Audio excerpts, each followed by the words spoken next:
Oh shit, Merge is streaming. Excuse me? What?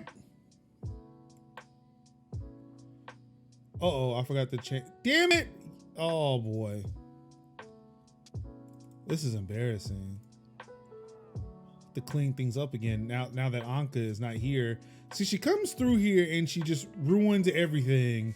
Like all of the overlays are just wrong. Oh boy. Now I gotta come in here and fix things.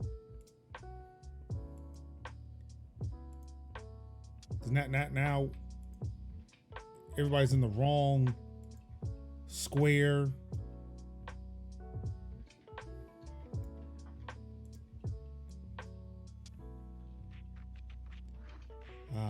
That's better.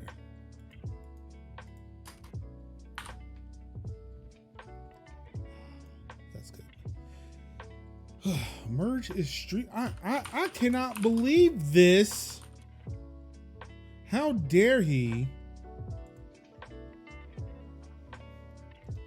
He ain't tell nobody. Listen, I'm adding him to the list of people who stream on the server. Mm-hmm. Hold on. Is it merge_conflict? It is. Mm-hmm.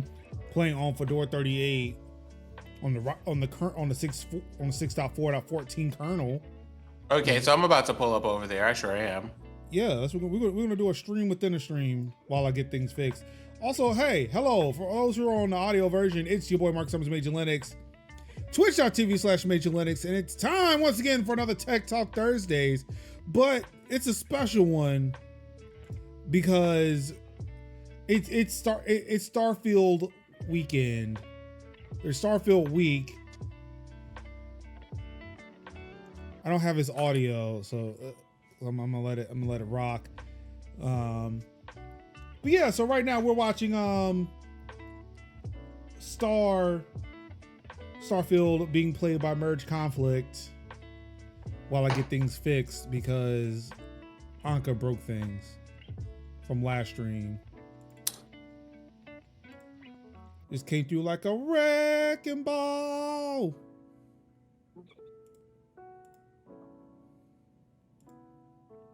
Man, I bet you he's saying funny things right now and I won't even know.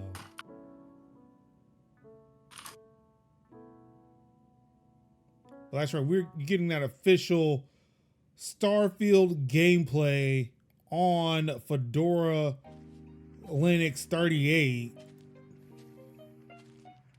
on that 6.4.14 kernel, Ryzen 7 7800X 3D, the Radeon RX 7900X TX graphics card. Of course, we're joined in watching the Starfield stream from Merge Conflict by Kevin Kev. It's your boy Kev in the building. In the building. What's good with everybody? And Cinziak eating something with chopsticks. And currently enjoying the Merge Conflict stream. Look at that gun. Look at that gun. It's an awesome looking gun.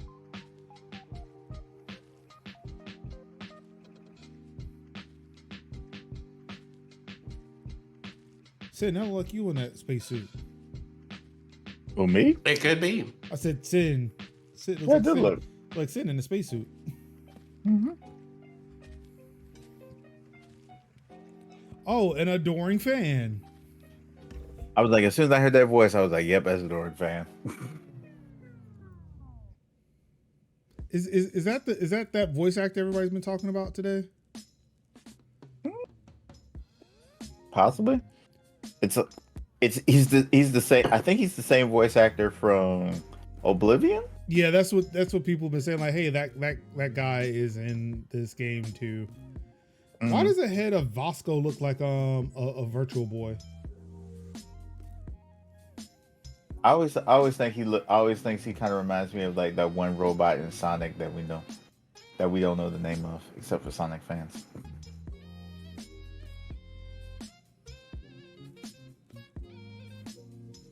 The bird just murdering people with an axe. Let's go melee. This is a person that you know grew up on Half-Life. They're attacking people with a crowbar.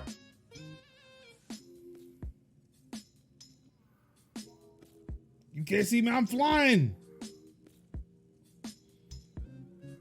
Oh, the shoddy Bugatti. How did you do? Not that close and missing. Merge, come on now. Ooh. Hate to see it.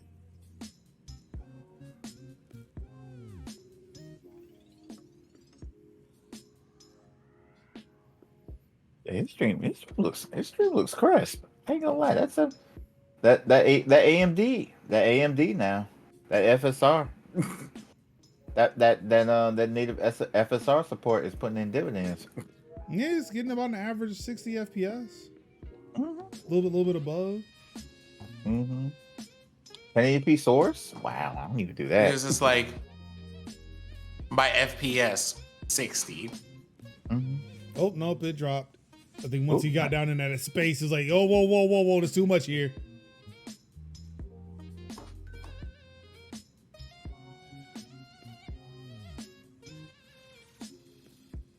Yeah, so he's still seeing about the same performance that we do on PC while streaming on the same system. But I also, well, actually, you know what? I think he's still at 4K though. Yeah. Yeah, he's probably doing 4K though. So then I would even venture a guess he's getting better performance than we are. Mm-hmm.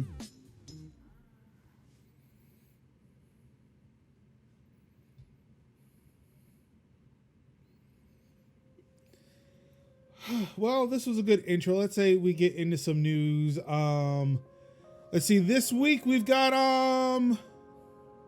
let me switch over so that way I can open it. I just want everybody to know, as you're pulling up for this episode, looking at what is on the docket, I rolled my eyes no less than 5 times. It wasn't that bad, was it? Major, you know what's on those articles, and you know it was that bad. Of course, we got some right to repair news. Some strange news coming out of that space after we got the even more bizarre news that Apple was supporting it. Surprisingly, a whole bunch of Mac news, and we almost went a week. We almost went an entire week without hearing from Twitter.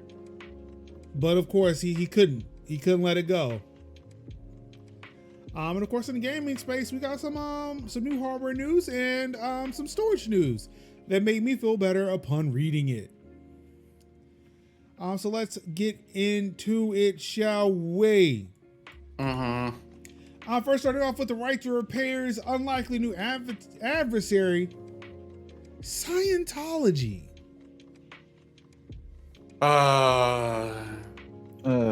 Did you have this on your 2023 tech bingo card?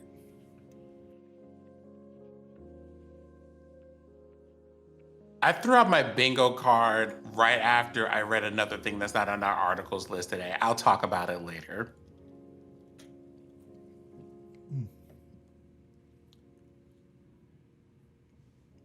So today, at the time of this article, 404 Media, which is a new website formed by former Vice writers, reported on a letter sent on August 10th to the U.S. Copyright Office by Ryland Hawkins of Authorizes Incorporated. The company, its website, and letterhead say represents the quote literary, theatrical, and musical works of L. Ron Hubbard, the late founder of Scientology. Also, it's a opening quote, but I don't see the ending quote, so I imagine that the ending quote is that musical works.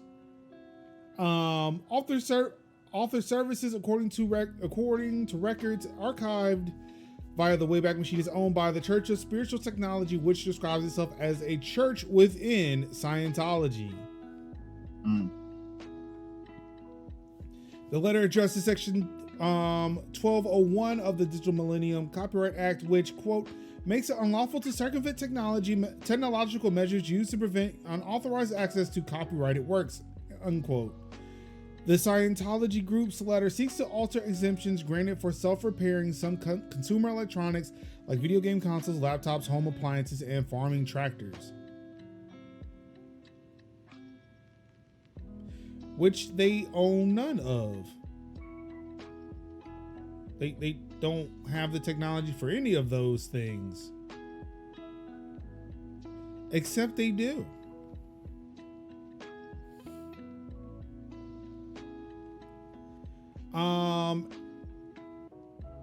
As to why Scientology owned group would care about such a matter, 404 Media suggests that it could have to do with Scientology e-meters or electropsychometers. The Church of Scientology describes the machines as an electronic instrument that measures mental state and change of state in individuals and assists to precision and speed of auditing, end quote, and that only a Scientology minister or training minister should use.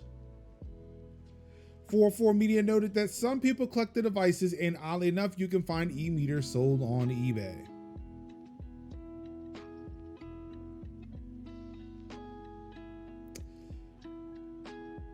I'm gonna let you read the rest of that article because they point out something in the middle of the article, and I'm just gonna leave it right. I'm just gonna let you I'm willing to let you get to that part to read it. Yep. Where is it? Because I do remember it, but I don't remember where it exactly was.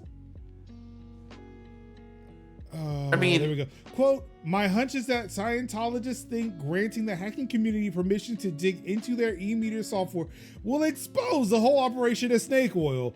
The request is like so many other anti-right to repair arguments. Manufacturers are afraid that access to repair materials will expose some of their other dirty secrets, end quote. This is Chamberlain. Who is Chamberlain? I may have missed who they are talking to with regards to Chamberlain. Oh, Elizabeth Chamberlain, Director of Sustainability at iFixit. So here's the thing that they mentioned. They're just like, oh, so you're saying that someone can't use this unless they're trained. You do realize that anybody with reading skills is immediately going to go, all right, cool, say absolutely less, and then just read a manual, and that would solve that whole problem. So what are we actually doing here? I think what it is trying to figure out, what they're trying to do is stop people from figuring out, all right, what does this machine do when you hold it in your hands, and what is it trying to tell people? Because you can, like, as long as you have the device sealed, you can write anything in a document and say, oh, when it tells you this, it means this. And not really explain why it did it. Well, it's one of those. If you open up the device, then you can be like, oh, this is why it's doing it. Or, like, this has nothing to do with when you hold the little nubbins in your hands. It's just some timer that makes a needle spike based off of a random number generator or some shit.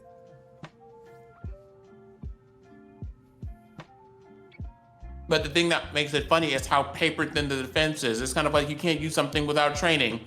And this person goes, do you have any idea how many devices go, read this manual before you use this device?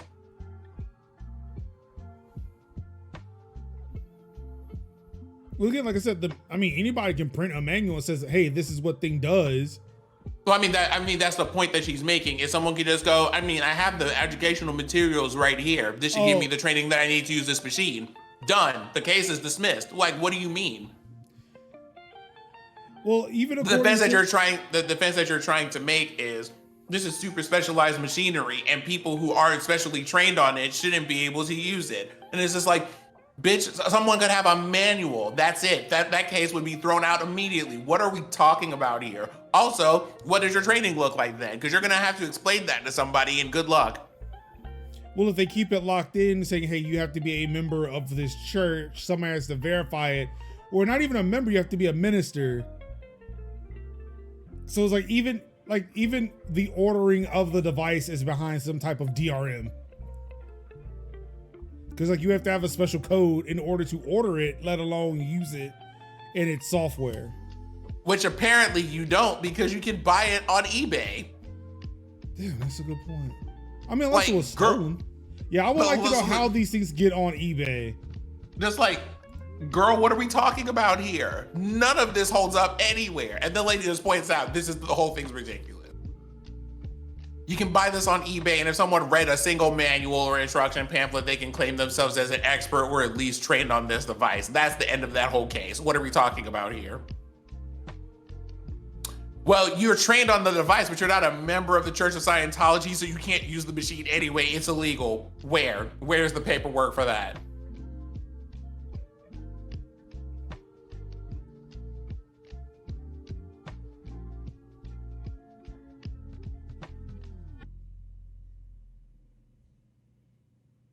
Today is going to be a day where I, Sinziak, a resident sunflower person, is going to live by the rule, let me just sit over here and eat my food.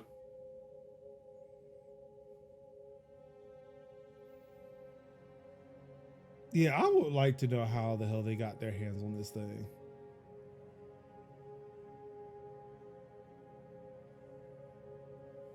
Indeed. Be like, oh, how do you plan on defending this?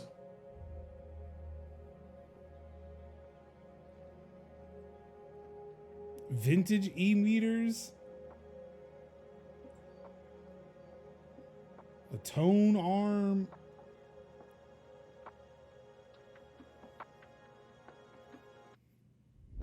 This is one of those things you used to see on Get Smart, and if you know, you know what Get Smart is. Yep. Oh, I know. Yeah, this shit just seems fucking weird, man. Just let us open it up. Just stop it. Let us. No, like also like the thing that I'm very curious about here is, Chowder, this is such a secret and specialized machine. You know the easiest way to keep it out of the radar of whatever this is to just like shut up about it. Y'all would be able to stay out of so much. Like people can't like. The right to repair doesn't matter if people don't get access to the machine. If you would have just sat there and been quiet, you would have been able to eat your food. Now everybody's gonna have your machine listed on eBay and try to dismantle this shit. Why do you do this to yourself? It's unnecessary. Well, I mean, I think that's the problem. Like it already is, like I shown. So they're trying to make it to where it's like, hey, if you open it and you start putting the content of the machine online, if you start posting documentation about it online in an unofficial capacity, they're trying to protect their right to sue those individuals to take that material down. True, but that's not how that works. Huh? That's not how right to repair works. Well, yeah, you're absolutely right. That's why they're trying to fight it.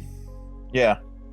You can't say, oh, cool. And they were like, all right, cool. Screwdriver. And it's like, oh, wait, no, wait, actually, no, wait, well, hold on. Yeah, their whole thing is like, well, it's already out there. People are trying to open it. But as soon as somebody puts documentation on how to do the thing, they're like, no, we should be able to sue them to not do that. No, don't do that. No, don't do that.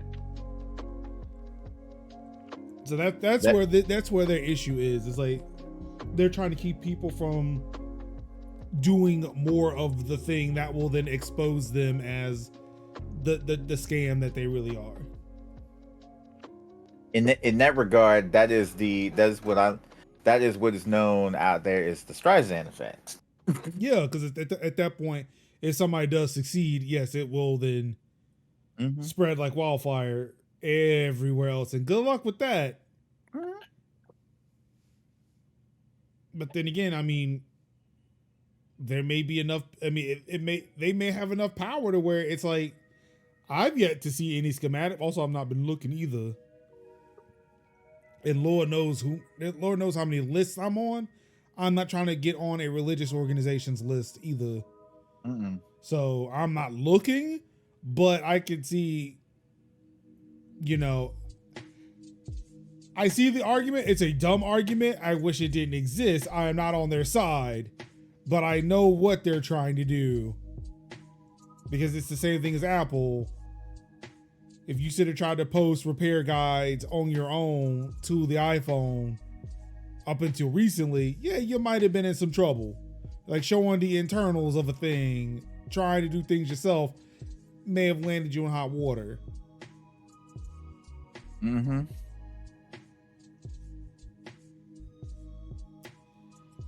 Speaking of Apple,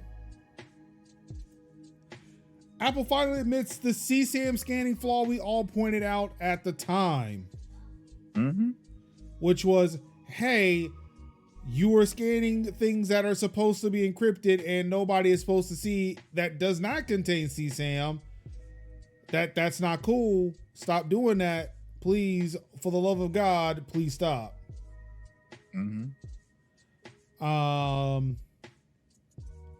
Let's see, quick history here. First learned of Apple's CSAM scanning plans when they were leaked shortly before the company announced them in August 2021. Cryptography and security expert Matthew Green tweeted the plans, saying it was a bad idea. Quote, I've had independent confirmation from multiple people that Apple is releasing a client-side tool for CSAM scanning tomorrow. This is a really bad idea. Okay, cool. The leak, which didn't include details of the protections Apple has against false positives, meant that 4 concerns were raised ahead of the announcement. Security experts continued to raise concerns even after the announcement, as did many of Apple's own employees. Apple responded both on and off the record before announcing that plans to roll out the feature had been paused. Things then went very quiet for a long time, and more than a year passed before the company finally said it had abandoned its plans. Apple addressed some of the concerns raised, but not the biggest problem of all: the potential for misuse.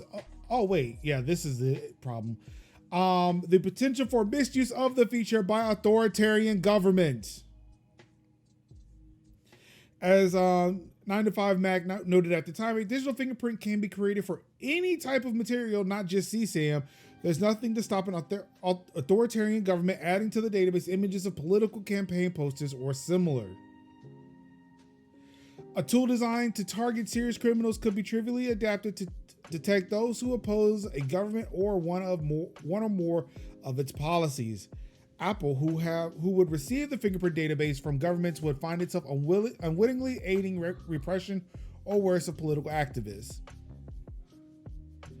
So essentially, the issue that they're talking about here is the CSAM database, which again, nobody wants to see CSAM content. Somebody has to, but nobody at Apple wants to see it. So what they're hoping is like government agencies who are having to see it, who are having to process it, yes, this is CSAM, will make a digital fingerprint, submit it to Apple, and Apple says, all right, we have the fingerprint. We don't know what this image is supposed to be or what it's looking for, but this CSAM fingerprint will know it when it sees it, and then we'll remove it, or we will report these people who meet this fingerprint to the authorities. What they're saying here is governments could just make a CSAM fingerprint of anything, and because Apple can't see it, they'll just censor it and report on these people regardless of what that image was. And it wasn't CSAM, it was,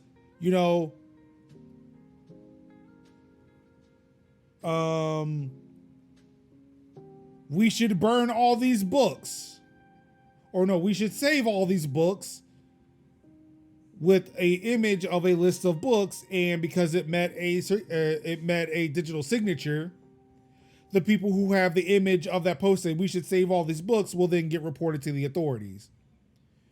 Or if you have a picture of, an abortion clinic, and it met a certain digital fingerprint, then you get reported to the proper authorities saying, hey, they have pictures of this of this CSAM content, you should go arrest them. And then they're like, oh yes, the CSAM content. Yes, thank you, Apple, for letting us know about this CSAM content.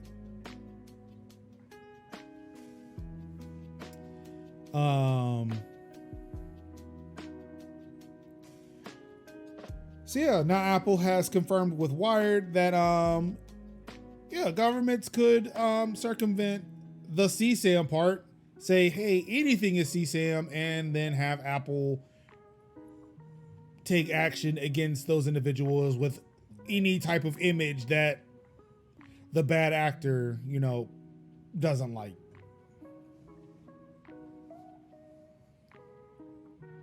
So, yeah, good on Apple for kind of catching that, listening to people and say, hey, this ain't a great idea. Don't do this. But of course, now CSAM has come back into light. I know there's been some Fediverse instances that have been caught with some CSAM stuff in it. Apple's been put under more pressure to do stuff with CSAM. And apparently now there's AI generated CSAM. And this is the most I've ever wanted to say, I've ever had to say CSAM. I don't want to say CSAM. I do not like this, Sam. I am. I don't, but it's better than the alternative for what I could say it is.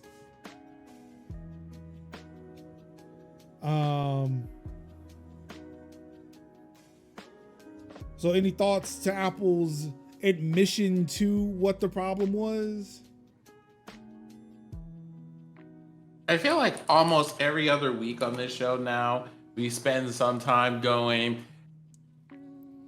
well, I mean, we knew that. So what are you trying to tell us? What are we doing now? Like, are you running us some coins behind that apology, or what's the tea here?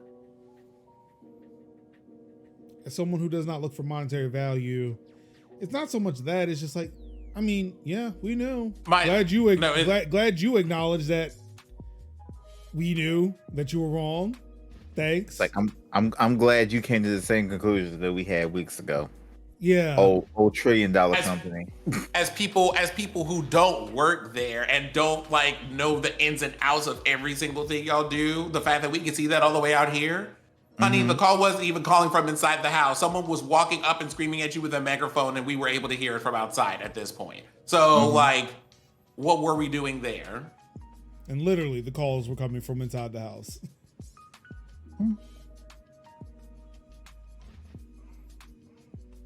A mess.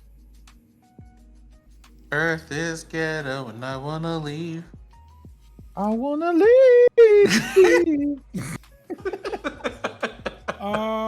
In an update to a previous story we talked about before with the UK and iMessages, the UK said, hey, we're not gonna peek in on your iMessages. Like people, somewhere along the way, someone said, y'all get the fuck out of here with everything else we got going on. We will shut this shit down today. Don't do this. If you want to you better go play where it's safe. You better mind the business that pays you. The Financial Times reports that the government has now agreed to drop from this online safety bill the requirement to scan messaging apps for illegal content. Quote, the UK government will concede it will not use controversial powers in the online safety bill to scan messaging apps for harmful content until it is technically feasible to do so, postponing measures that critics say threaten users' privacy.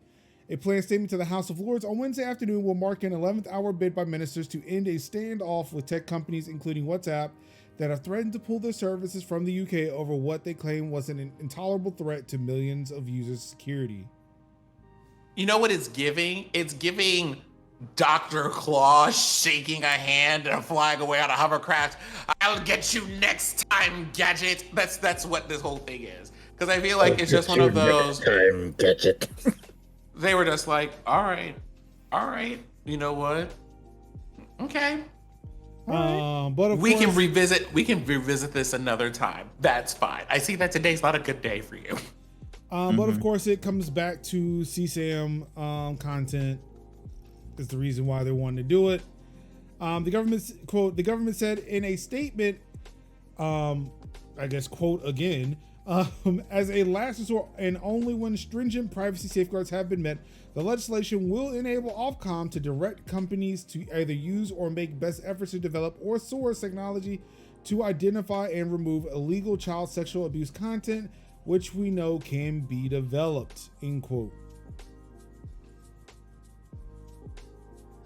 So then again, look, so it's like government looks at tech companies and say, hey, we know you can make things to detect the things we're trying to protect people from and catch those criminals.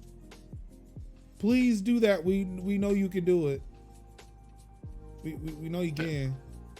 Thank you. So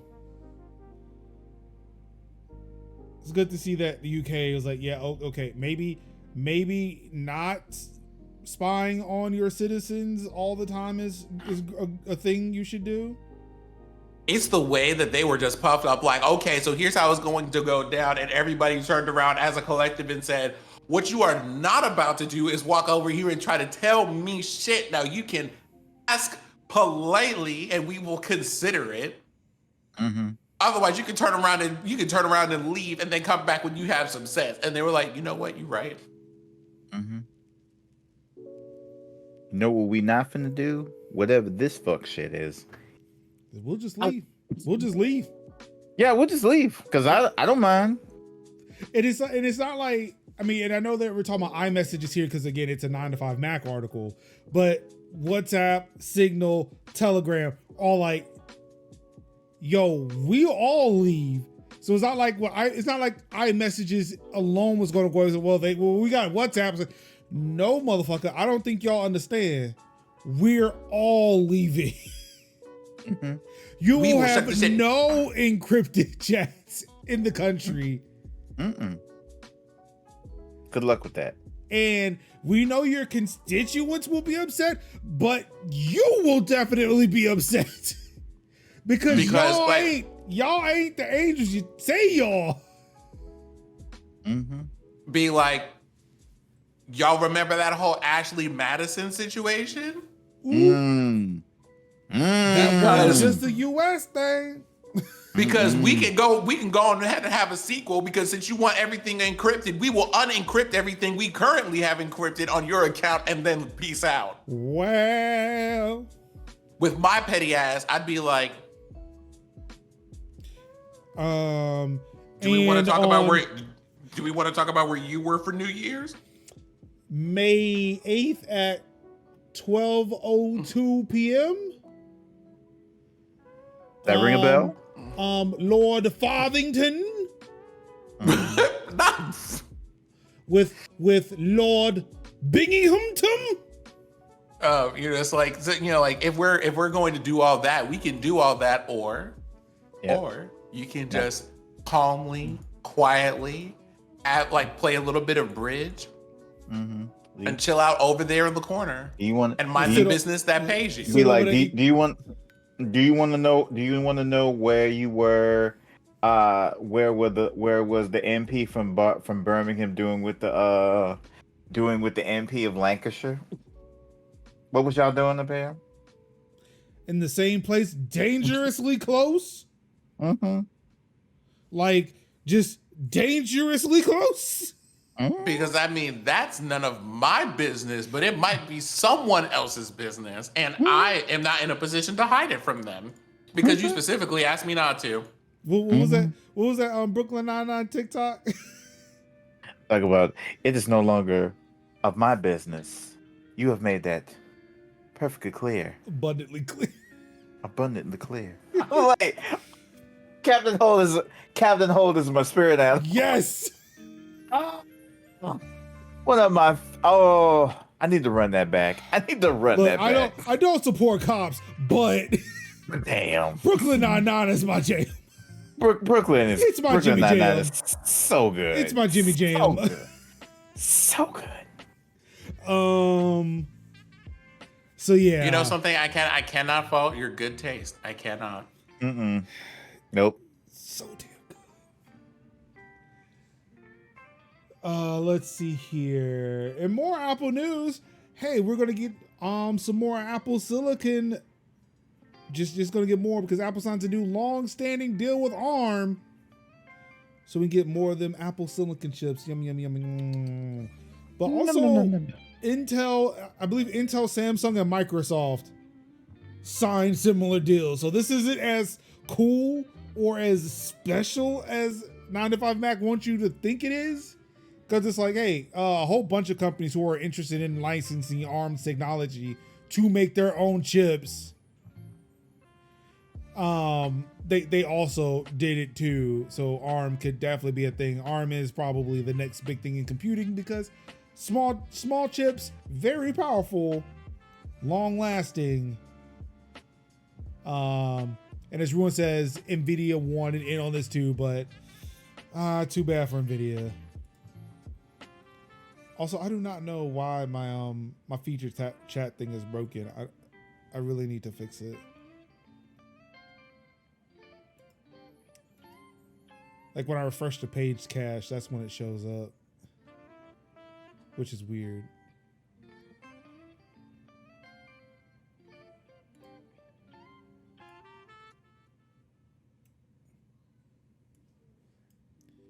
Maybe I'll turn it off and turn it back on and see what it does. No, that seemed it did not fix it. That's a bummer. It was an absolute train wreck. I bet it was.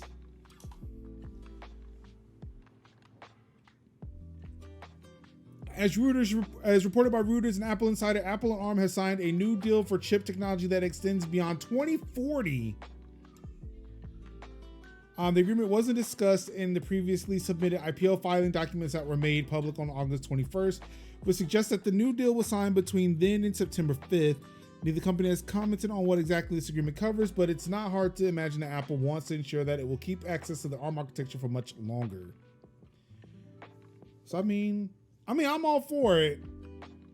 These new Macs, and even the iPhone have been great using this ARM architecture to sit there and, make dope ass products that are very easy on the battery, that are fairly consistent, very powerful machines for as small as they are. So we'll always get those thin and lights, but super powerful. Let's see. For instance, one of my clients bought one of their own and within an hour had a ticket and saying none of the apps worked. Wait, what? Oh, the Surface with an ARM chip. No, the only ARM stuff that I have in my house are like, I don't even know if a Raspberry Pi is ARM. I want to say that it is, but I don't know. But what I can say for sure, the only ARM devices that I have in my house are like mobile phones and my Macs. Yeah. Oh yeah, my iPad. Yeah, iPad, yeah. And again, Apple did a great job in creating a translation layer between their Intel apps and their ARM chips. So it was great to be able to just buy a new Mac and not have to worry about anything not working. So shout out to Rosetta 2 on that one.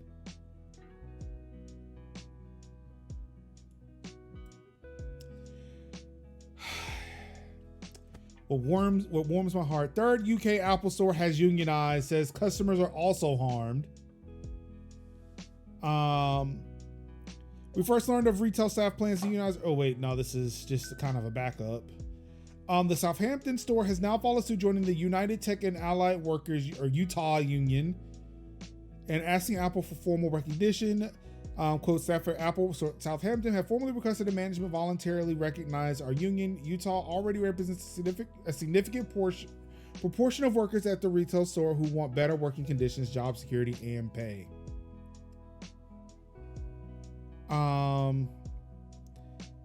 Reasons given by staff mirror those in other stores, which are pay, which has fallen behind inflation, which is everywhere, but definitely still fight for that. Non-transparent pay differences, inflexible shift arrangements, metric-driven management, and punitive disciplinary culture when staff raise issues. And of course, Apple's internal processes have tried to. Oh, they said staff say they've tried to use Apple's internal processes, but it hasn't worked out. But this is what kind of got me. Genius Bar changes mean customers suffer too. One specific concern is how the Southampton store handles repairs. Staff say that increasing outsourcing not only threatens the job security of geniuses, but also results in poor customer service. Quote, a union member who works as an Apple genius said that increasingly in-store repairs are being outsourced to cheaper contract labor in large service centers. It means a reduction in the quality of service and adds shipping time to repairs. We've also had the repair facilities and staff in every store. Our technicians pride ourselves on the quality, expense, and quick service, but Apple is eroding the service to squeeze every penny it can out of its retail stores. Yeah, nah, dog. If you can fix my shit in the store, I'm gonna need you to fix that shit in the store. The Considering whole that reason I bought it there. Considering that Labor Day was this week.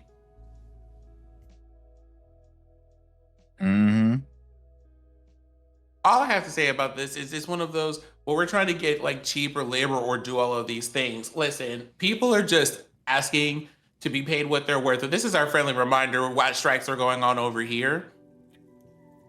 In order to avoid paying, like, let's say, oh, I don't know, for a certain group or organization that may or may not be related to television media. In order to avoid paying a total of $47 million to people so that they pay fairly, they have like lost $500 million.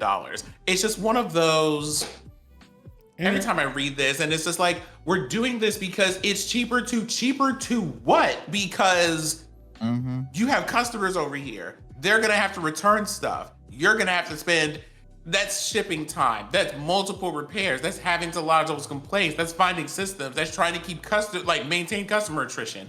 You're trying to do all of that instead of just running to people the handful of things, literally 5 bullet points that they were asking you. It's dimes holding up dollars. Like pennies at this point holding up dollars, if we're being very honest about that. Indeed. And this is the other thing too. Hey, well, I'm looking at the bullet points in this article. Can we just note the last one? A punitive disciplinary culture when staff raise issues. You know, if you all decide to unionize and push for these unions, we're not going to be able to handle things with the intimacy and care that we would otherwise be able to provide if we didn't have to go through a whole board of people or committee of people in order to interface with you directly. And I feel like if you have concerns, like, we're a family here. We should be able to bring those concerns to us and let us work those out or talk about them.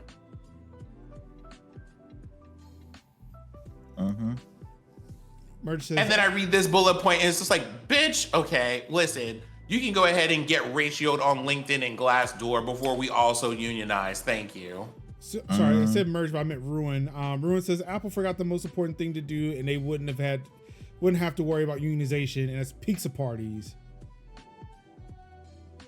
But Apple would Apple would never have a pizza party because grease would get all over those caseless iPhones.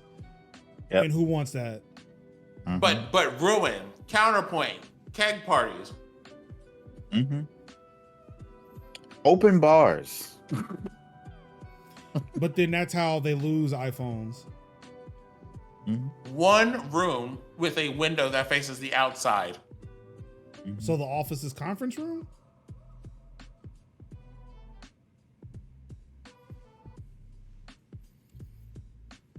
Also, wait, isn't that just literally an Apple store?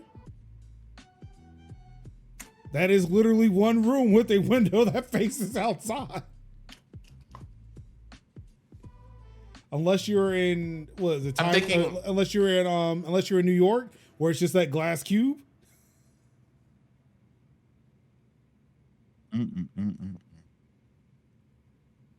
All of this for what? For what? Multiple instances of you breaking labor laws for what? Like, it's just one of those things that seems ridiculous. I would not be doing anything that would get in the way of me making coins. Nothing. And you don't have to. You're literally breaking laws. That's stuff you have to pay for. For what? You don't want to use those lawyers you have a retainer. They cost $50,000 every 30 seconds. Do you think Apple knows how much the lawyers cost? They have so much money. It's like, yo, you just got lawyers here. I mean, it's looking that at the lawyers level like of- y'all. It's the way that they're looking at the lawyers like, are y'all bored and want to make some money, but not the employees? For me, Yep. Ready to pay the lawyers, but not the employees. But that's the reason you wouldn't. like you were literally paying the lawyers. Literally cost one employee's worth of like yearly salary per hour. But sure. Mm-hmm. And it's not like, we need to fight. We're not trying. It's like we need to fight this other corporation, like from like intellectual property or whatever else. It's like you're fighting your workers instead of being like, hey, let me pay my workers. I'm gonna fight my workers because, meanwhile you being dragged in front of Congress and you have to ask the question, why aren't you paying your workers? Now you looking foolish when Katie Porter be cooking your ass On international TV on what reason? international television. And I know you're rich, and I know it's not gonna hurt, but it's a soundbite, and nobody want to be a soundbite. Ask a banker; he don't want to be a soundbite. He want to be in Davos right now. He don't want to be called in front of Congress, being cooked by a literal middle-aged mother. Nobody wants that. Nobody wants that. Out here being ratioed by a fucking soccer mom. I mean, just please, Jesus Christ. I mean, being cooked by a former bartender. Fricasseed. What's that? Nobody wants to be cooked by a fine Dora Milaje type woman. But yeah, y'all do. Y'all get cooked every single time. Cooked in the media, cooked on Congress, cooked by a man who looks like melted ice cream, and yet you keep playing in the face of the American people, and then being like, oh no, they don't love us. No. Or in this case, the UK people. And here's the thing I wanted to say, like, we here of the Tech Talk crew are not ones to kink shame, but if you have a degradation kink, just say that. Mm-hmm. Smacks of humiliation kink. Just say that. Just say that then. It's cool. There are people that you could literally run your coins to would have no problem providing you the services that you're looking for without you having to do all this extra to get it. You don't have to do it. Because we don't kink shame and we pro sex work. So yeah, we don't shame you on that. But hey. And it comes with no lawsuits and significantly lower fees. Everyone all around would just be happier. Just pay your workers and go home. I mean, I guess relatively I'm trying to run those coins in my head. I guess it would cost less to go run up on like the shade and say, yo, I'm looking for a good time. Can you please set up this hotel room like a Senate hearing and just grill me constantly, baby? Oh yeah. Really, you could just do that on a Zoom call. The way this pandemic. I'm not trying to be out here tubing, man. I ain't trying to be caught tubing. Mm-hmm. Even though, I mean, damn, that's another thing. Yo, look, I got $500. Can I just tube with you? I just want to tube with you. I just want to be caught tubing. Yeah, because that's what I'm saying. Katie be cooking these people in her kitchenette. I be cracking up. I'm like, man, you mean a whole kitchenette? She was in her garage with her van. Yeah, she was in the van. Like, bro. With the papers. Bro. She had the papers. She was sitting with the papers. She would show up at Mar-a-Lago and be like, yo, so Mr. Trump, is this the classified documents that you said you didn't have? Look, when my kids come home from school, they have things they call take-home folders. I do not think that the U.S. government gave you a take-home folder with classified documents in it. Mm-hmm. She would say it exactly like that. Cooking this man. I'm sorry. Yeah. Yes. Again, the father who knows about the take-home folders because first grade. Yes. Proud of my boy. As you should be. Yes. Also, hey, if there are any teachers or teaching staff around, look, I know y'all got a hard time. Well, please, for those parents who themselves are on the spectrum, or who have children who are on the spectrum, give them fucking grace. Stop giving them a shit time. That's not for me personally, but that's for somebody, you know, that's for a dear friend who's been having a difficult time lately. Y'all need to really, again, I love teachers, but again, us parents of special needs children need that kind of grace. And what some of these folks should be doing out here, well, they don't look like they have they don't look like they have anything. Fuck you. Mm-hmm. But that's completely unrelated. That it just, you know, we're talking about teachers and schools and stuff, and just that was just on top of mine. Just I'll get that out. It's not been a great week for me mentally with regards to that, to neurodivergent shit. So I feel you. If I can help out wherever I can with specific things. Yeah. Let's see. I tried, guys. I really did. But he is inescapable. Yeah, let's just go ahead and say that. You just never get away from him. He's like fucking Thanos. He is inevitable. He is. And Merge shows up. Oh, I've had the pizza or movie tickets make the crunch worth it type man. Really? No, Bobo. No. Nothing makes it worth it. The only thing that's gonna make the crunch worth it is literally the amount of time it is spent in the oven. Other than that, I don't want to hear it. And that doesn't mean cookies. Please take your cookies out on time so we can have nice chewy cookies. Oh my goodness, made sugar cookies a day.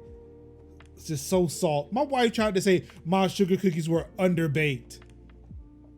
I said, ma'am, no, you just don't know a soft cookie when you have one. Fuck out my face, man. It's almost on underbaked cookies. Last time, like, I do that on purpose. She'll buy like 2 packs of cookies. She'll make one and say, okay, these were left in the oven too long. I'll come back with the second pack, make them perfectly. She's like, nah, there's something wrong with them. There's something not right about these cookies. No, they are perfect because I read the packaging. I didn't leave them in the oven too long. Not us getting a scenes of a marriage of like I am petty, man. I am really petty. And it's like, look, it's one thing I love is cooking, specifically baking, because that is literally nothing but science. There's not really much of an art to baking unless you're decorating. Like, baking is literally science because you have to have everything exact.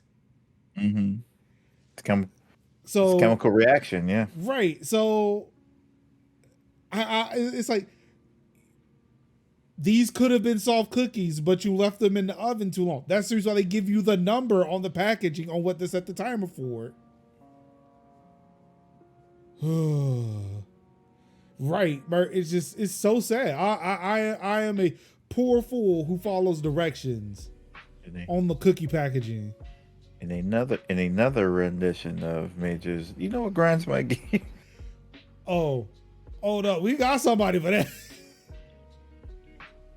And he's been itching to get on this show for so long. Like, eventually our schedules are gonna line up, and he's gonna be here. Eventually the schedules will line up, and he's gonna be here because and I'm just gonna sit back because look, there ain't nothing I can say to calm him down. I've been trying today with Starfield. Ain't nothing I can say. Todd Howard did not make that easy. That was I think what we had said earlier. That's a fucking diametric ass. It really was. It was like, motherfucker, you did not make this easy for me. So you know what? Now I'm just gonna back up. That's on you. I'd be like you leather jacketed asshole. If you know you finally tripped your way, stumbled into a good well decent enough game that doesn't crash when you blink at it too hard, and you decided to then say, well, get good, bro, with your system. How about no? So close. How about no? How about So no? close. That's why I like to say keep playing, and we ain't gonna vote for your game for game of the year. Keep playing with. And yet enough people with decent hardware or a console will be like, no, we're good. Yeah. We're good. This is good. This is good. I don't understand. Why are people upset? Why are people upset? I'm just playing the game the way they gave it to me, and I'm fine with it. Yeah, like me on my PC, like my good within spec PC is like, I don't know. There's nothing wrong with this game for me. Nope, I'm fine with it. I'm totally fine with it. Like, it streams well. I'm good. Yeah. Look, even plays on it plays on my Steam Deck with cloud gaming. I mean, what more do I want? Yeah. But it's that like level of I'm just gonna say some fuck shit, and as if this game did not get enough discourse as it is, sir. What are you doing? Why couldn't you just be silent? But also, I think we did talk about it last time, or like at least an episode or two ago, where it's like they had a choice. AMD said, "Look, Bethesda had a choice. They chose not to. That's not on us." AMD was like, "Look, we know what's probably about to come down the pipeline. They ain't us. It ain't on us. We didn't tell them they couldn't use it. We made an offer. They took that offer, and then we were like, cool. They could have just said no and just put DLSS on it. Not that, because they could have taken the offer and still put DLSS on it. Yeah, that was AMD's stance. Like, we did not tell them they could not use DLSS and XeSS. But that really does not make any sense, because there's whole games that are bought through AM. It's either they're all NVIDIA, they're all AMD games, or they're like NVIDIA games, but they still have DLSS on there, and they still have FSR. I don't understand what the issue was. You just decided to just say, yeah, we're just gonna be bad. We're just gonna be bad people. We're just gonna be totally bad people. That's what we finna do. We just finna be like, you know what? We finna piss in your cornflakes. That's what we're gonna do. Well, it's neither here nor there right now. Raggedy Musk. Yes, Musky Musk here, who is, and I love how Ars Technica put that at the top, clearly upset. Clearly upset. Mm-hmm. As X bleeds cash, Musk threatens Anti-Defamation League with a defamation lawsuit. I don't think he understands how much lawyers cost. Like, he don't got lawyer money like that. We just talked about Apple having lawyer money. Like, Musk don't have that. You know something? Did anybody catch the thing today where the article came out that was like Musk opens up and talks about a major unspoken about motivation for purchasing Twitter in the first place? No, because unless it's put in my face, I do not seek shit from the mouth of this. Oh, I certainly, but like, here's the thing, it finds me, I wasn't looking for it anyway. The reason why this came up is because the queer people, you know, the rainbow mafia, as it will, of the internet, were like, hey, did you see this? And it is an article in which someone interviews Musk and says, one of the things that led me to being like, something needs to happen with Twitter and I should be the person who buys it, is my daughter came on here. Well, you know, like my child came on here and found out things about who they were, and also became a full-on communist, whatever that means, because I'm pretty sure he doesn't know what that word actually is. He doesn't know what that means. means. I was just like, this has to be stopped. And I'm like, you really bought Twitter because you were such a shitty parent that your daughter decided not to speak to you? And instead of going to therapy, you spent $44 million to be on the website to be in charge of the website that her friends were on. It's when I shared this article, it's like, dude, when are you going to stop blaming people for the amount of L's you keep taking, dog? Like, I saw that article and then I read the show notes and saw this article. And it's just like, it's the thing that Major just said. It's just like, there has been a climb in the amount of hate speech, Nazis, right-wing stuff happening on your site. And what you decided to do was, I'm going to sue the people who called that out. Yep. First of all, you don't think we did, like, these people have been in business for ages at this point. You don't think they got receipts? Mm-hmm. Bitch. Like, what's wrong with you? Oh, bitch. Like, unlike you, they actually know what they're talking about. So, and they have the information as opposed to the affirmation. Like, it's just unclean. It's unwashed. Yep. It's unseasoned. Mm-hmm. No flavors. Yep.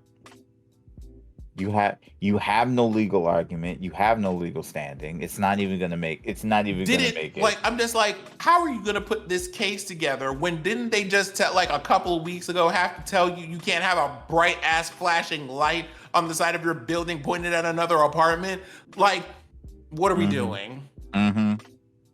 Elon, I am begging you. Therapy is cheaper than whatever this is. Just go to therapy. Yep. Really, just go to therapy. Like, and like, that's not jokes. We're in the middle of Mental Health Awareness Month, especially for content warning here. Like, especially for suicidal ideation. That's this month. Like, go to therapy. Like, I like how get your mental health in order. You don't have to do this. I like how somebody responded to the tweet I posted about this article saying, quote, "Stop telling everybody about all my Nazi friends on my site. It's a hell of a play." Mm-hmm. That part. Be like, don't be out here exposing me for the anti-Semite that I am. Do you have any idea how many people are sitting here at Tesla like this?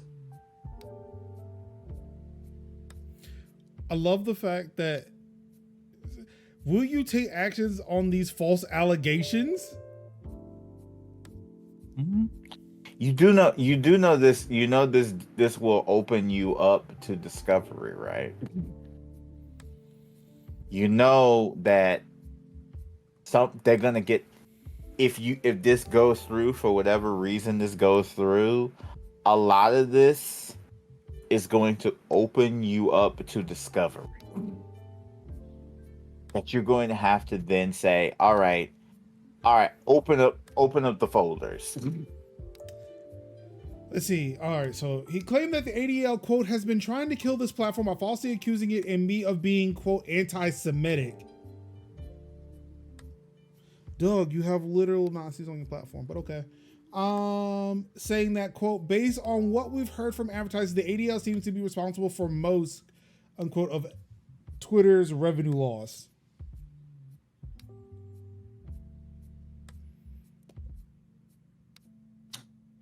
Okay. Again, reminder. People leaving your company, that was you. Advertisers leaving your platform, that was you. The consumers leaving your platform, that was you. You put people out on Front Street after buying a blue check and they got harassed so bad that you had to make not one, but 3 at this point features for people to be like, let's pay for it, but not let other people know that we paid for it so we don't get clowned because this person keeps opening their mouth and saying stupid shit that gets their foot, but like guys constantly putting their foot in their mouth. That's you. P.S. While we're here, remember back in the crypto days when we were over here talking about that every other week? Him opening his mouth about stuff crashed the whole stock by itself. All of that is you, Elon, just not shutting the fuck up. All of it, the whole thing, 100% of this graph is you, is the result of you not shutting the fuck up. Now, so this is where I have to share a little story. Oh, okay, hold on. Should I go get a beverage? Is the question. Well, no, it's not. I wouldn't consider it bad, but it's more or less like, how... No, not bad. Should I get something to relax, to enhance the mood? I mean, it's up to you, I guess. Okay, because I just bought some sweet tea this week, just in time for this. Hold on. Right. I didn't want to keep him from enjoying his beverage.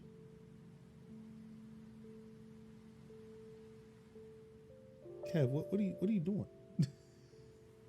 What? Are you hiding your face? Like, look, I'm literally nobody can see me. I am literally sitting here paying attention, waiting for Sin to come back. And I'm sitting here holding my face like I've been holding my face for the past year that we've already done this. And we've done almost nearly 100 episodes. And this is the thing that you want to hold on and point out to everybody to notice who didn't notice until you brought this up. But guess what? I am going to, every time you point out something that is nobody else's business, that is nobody else's concern, only to make time instead of filling up the air that had to be filled, I'm going to cook you, Major. Now go ahead and run on this show and stop pointing out things that don't need to be pointed out. Okay? Okay. Hold on for a second. Because I'm literally just sitting here, listening and waiting and holding my face, and you're like, Kev, are you holding your face? Are you hiding from us? I was What really kind of feeling stupid ignoramus thing to bring up to people who wouldn't even have to bring that up?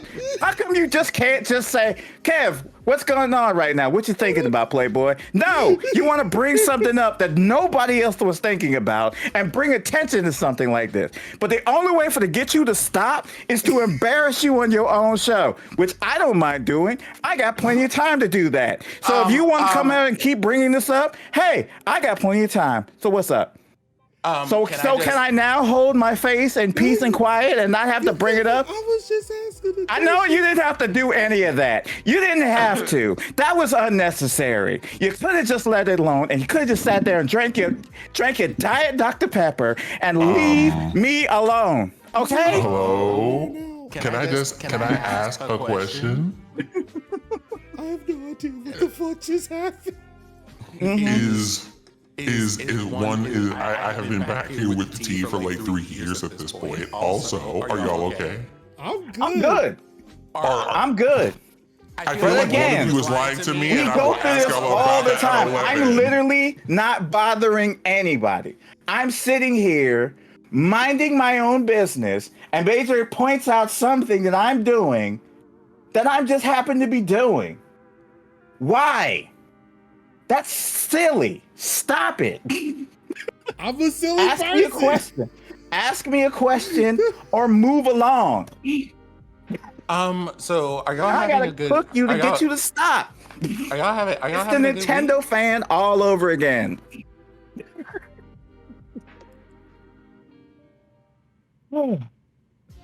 Continue. I am personally have like an internal Google Say Doc something. that's happening Say here something. where I'm just like, you know what? I can say several things if you would like me to. Go ahead. One of them being like, honestly speaking, I know what I'm buying y'all for Christmas. Xanax? Absolutely not. I'm buying you two like 2 hours of time in a boxing ring, a pair of boxing gloves, and a bucket of bricks. I don't want That's a waste. That's a waste. That's a waste of money. He That's gonna a knock waste. me the fuck out. That's a waste of money because He's Why is that going a to waste? win. Wait, what? He's going Wait, to win. All he went to do is like, what now, nigga? He's like, all right, look, I'm dead. I live because as somebody, yeah, this is true. Because as somebody who actually is a gym person, yeah, Yeah, I'm not going to win. He would just look at me like just a meme mug, and I'm done. I'm like, hell, get me the fuck out of it would be here. like Hajime no it would be Hajime no Ippo Dempsey roll, and then that'd be it. Like, No, just I'm get gonna me walk y'all out of here. into. I'm gonna walk y'all into the ring. I'm gonna leave you there with a bucket of bricks, and then I'm gonna leave 2 pairs of boxing gloves to your appropriate sizes, and I'm gonna just have a clip. I'm just gonna have someone clip like all of our favorite moments like this. I'm literally just Remind sitting, I'm me- just literally just sitting here, just with my hand on my face, and he's like, "What are you hiding your face for?" And I'm like, "What the fuck are you talking about?" Remind me to fill out my last will and testament, because both Sin is setting me to get murdered by Kev. That part, Merge.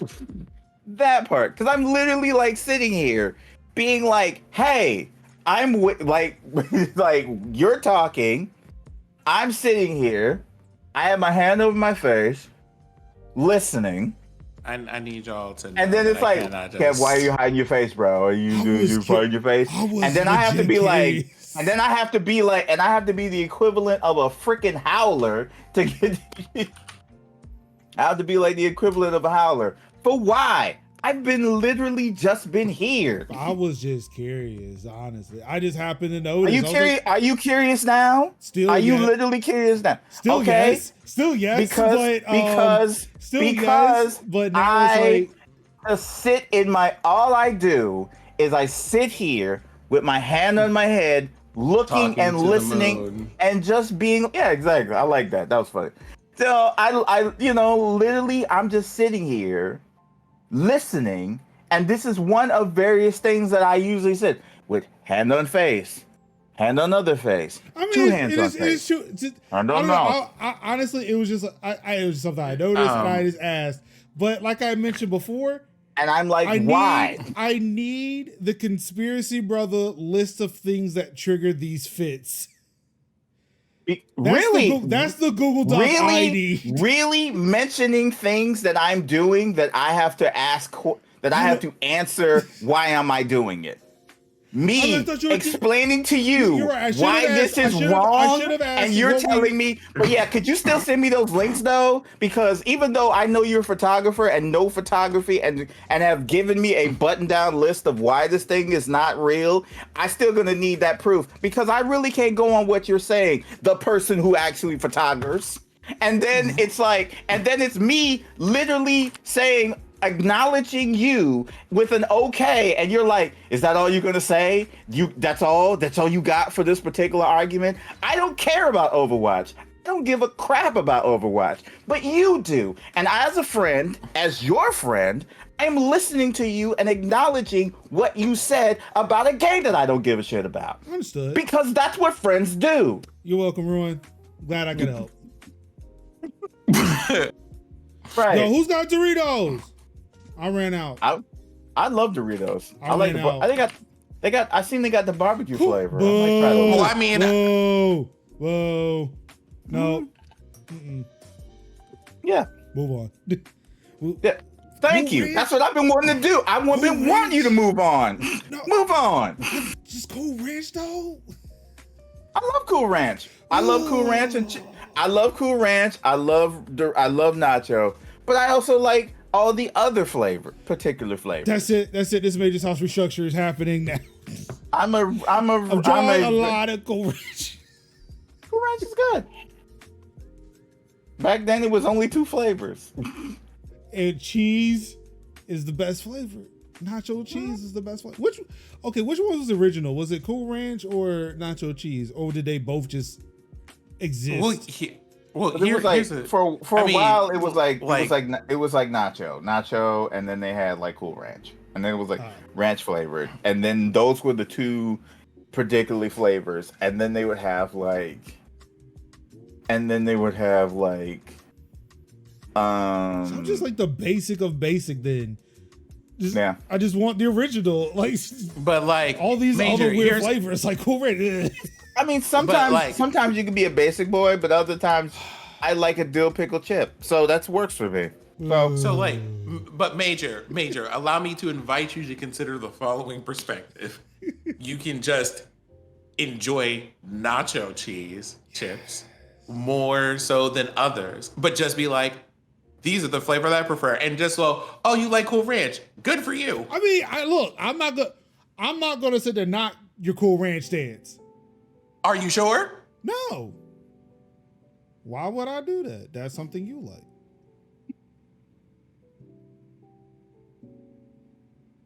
I don't understand. So there was a story that you wanted to tell us about something recent. Oh yeah. Yes, tell us that instead of acknowledging, instead of saying, saying the fact, Kevin. like, oh, God, Kev, why are you covering your face? Are you hiding yourself? Stupid ass. Kevin. Comment. Move on. Kevin, he's not gonna be able to move on if you keep doing that though. Because he keeps. Well, tell him to stop. Well, tell him to leave me the fuck alone. I literally asked him to just tell the story. Let me just chill in peace. God. Go ahead. So I went to a rural place in North Carolina where my parents live. Yeah, I did that for Labor Day, and it was like some cookout or something that they were having for the neighborhood, and I was talking to some of my dad's neighbors, who don't seem to have ever lived anywhere outside of the sticks for quite some time. And they were talking about internet like service providers, and they only have access to like DSL, HughesNet, and I guess recently Starlink, which we all know is owned by Musk. And they were kind of commenting on the interest in Starlink and how that was, and I just casually mentioned that, hey, you know, I really don't trust any of the stuff that Musk puts out. I just don't. I don't trust it. I want to like have like a side story to your side story. I was looking up things about like living anonymously on the internet, and someone was like, I recommend using Starlink. And then I went to go look this up and found out that Musk owned it. And I'm just like, hold on. Y'all are trusting what for being on the internet anonymously? Oh, my sweet summer child. Please continue. I'm just use a VPN. Like, do that instead. I mean, yes, Starlink, but also a VPN. Sure, maybe. I don't know. See, yeah, like I mentioned, like, hey, yeah, I really don't trust anything that Musk does, to where they proceeded to tell me, like, whoa, the man's a billionaire. Clearly something's working for him. Air quotes. Yeah, so many people are billionaires. Value and assets, ladies and gentlemen. Values and assets. That's about it. Yes, like the billionaire who's asking you for money for his legal defense fund.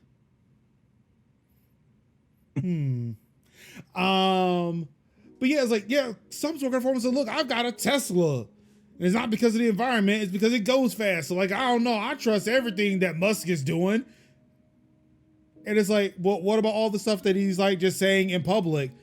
I don't know, like he's rich, he can do whatever. Like it really came down to like, he's rich, he can do and say whatever he wants. And it's like at that point I realized where I was, who I was talking to, and it's like, you know what? I'm just gonna wait for my mom to show up because my dad was cooking on the grill and kind of commiserating with the other 99% of these people that were there. To where I was like lonely, just watching my kids, making sure they didn't drown in a pool that did not belong to any of us. Just hoping that somebody else that I know who wasn't cooking would show up and, you know, save me. But yeah, it really does go to show, like, and it's a thing that I've been learning, and thanks to you guys for kind of like highlighting that for me. Like, there are things that are happening outside of my bubble that I do not know about. Y'all have highlighted a lot of that on the show, and even still like having these conversations with people I normally would not hang out with, and definitely will not like, yo, let's get a beer sometime. Maybe if we were riding off-road vehicles, sure, we could do that. But also I'm gonna need to carry my thing on me because y'all ain't gonna get me out in the woods unarmed.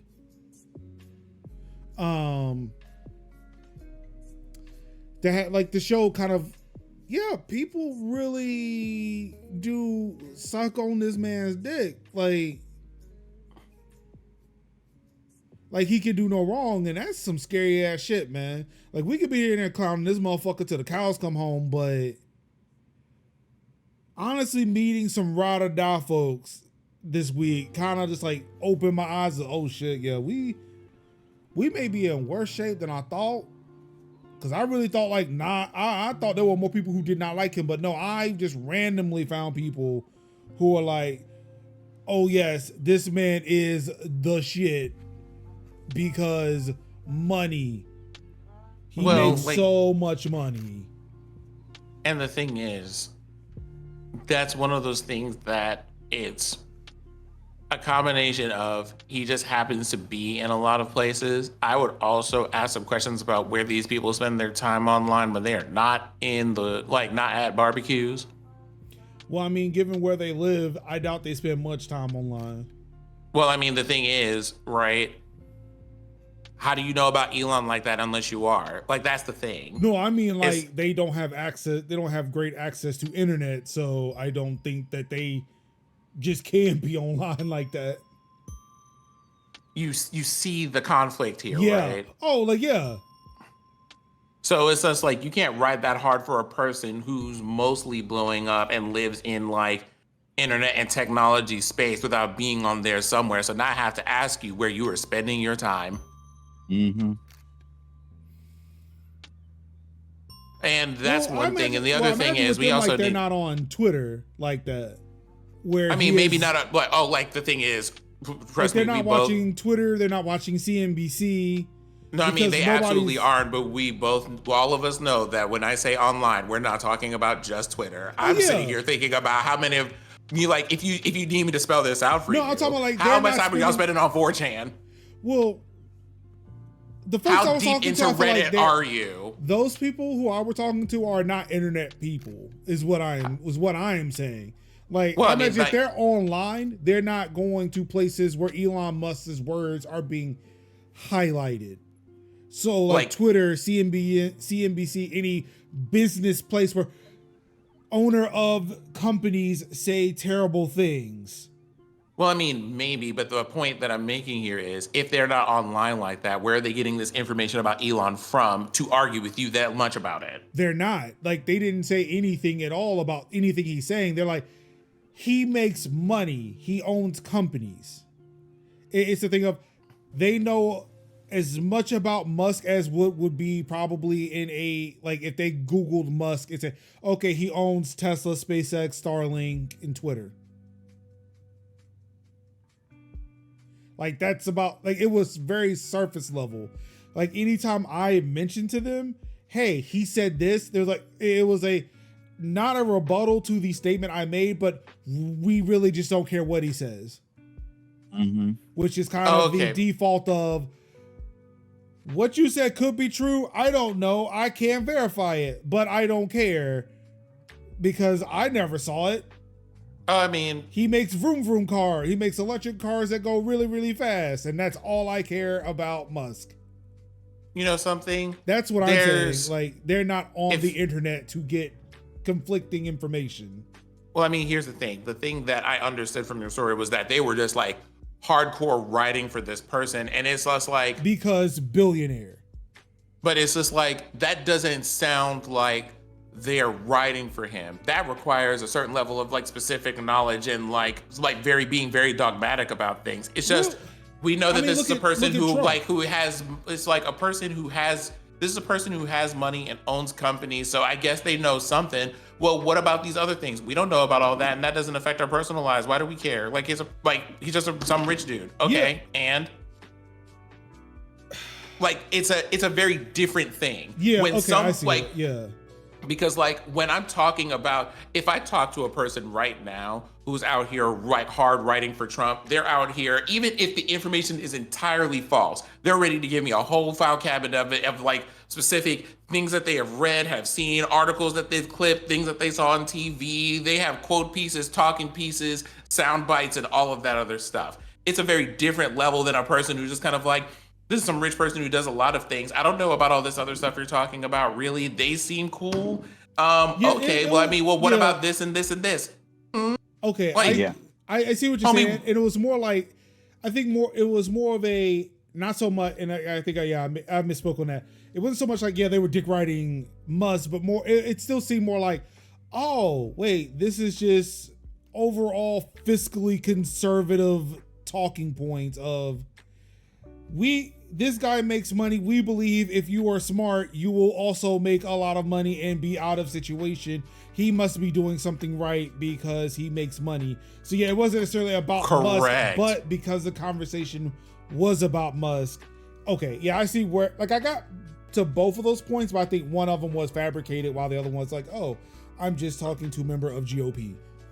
Correct. And I think this is a little bit more of that weird meritocracy stuff that we often run into when people come up with this stuff, which is if a person makes money, they have to either be smart people, good people, or both of those things. And, you know, to quote the internet from like 2 years ago and some change, because I know that there's literally some Black woman who said this because she's very smart, and they often are, that a bunch of Americans think of themselves not as poor people in class struggles or people who are dealing with systemic issues, but people who would otherwise be millionaires and they're just temporarily embarrassed. It's that, right? Mm-hmm. Of just being like, the reason that people don't have things, don't have stuff, don't own things, aren't in the situations that they would like to be in is because they're individually not doing enough of something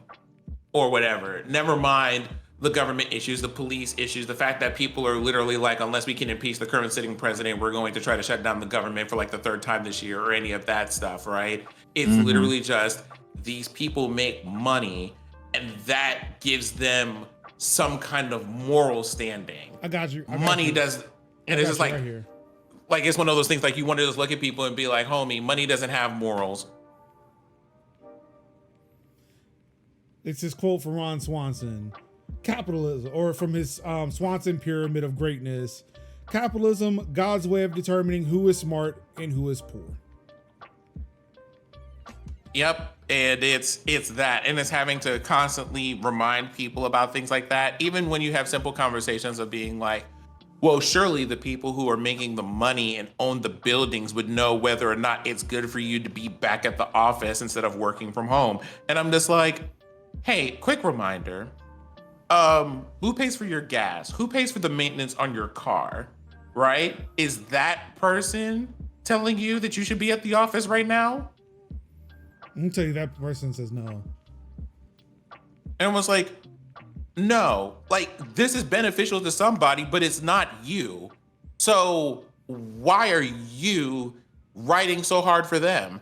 Like you are literally in traffic for an hour, both ways to work. When you are clearly able to work from home, do you want to explain why you think that this person knows better than you where you should be at any given point in time if it's not interfering with the amount of work you produce?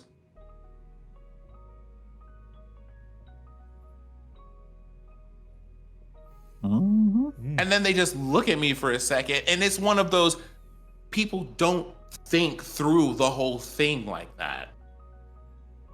They just don't. And that's like the worst part. And the thing is, if you had run into me when I was in my early 20s, I easily could have been the person on the other end of that conversation being like, I don't know.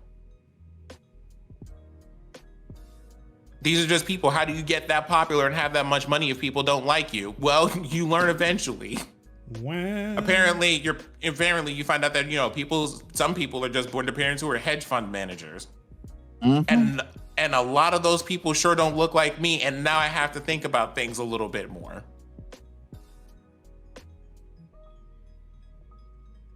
Indeed. Wait, I've got a button for that. Capitalism.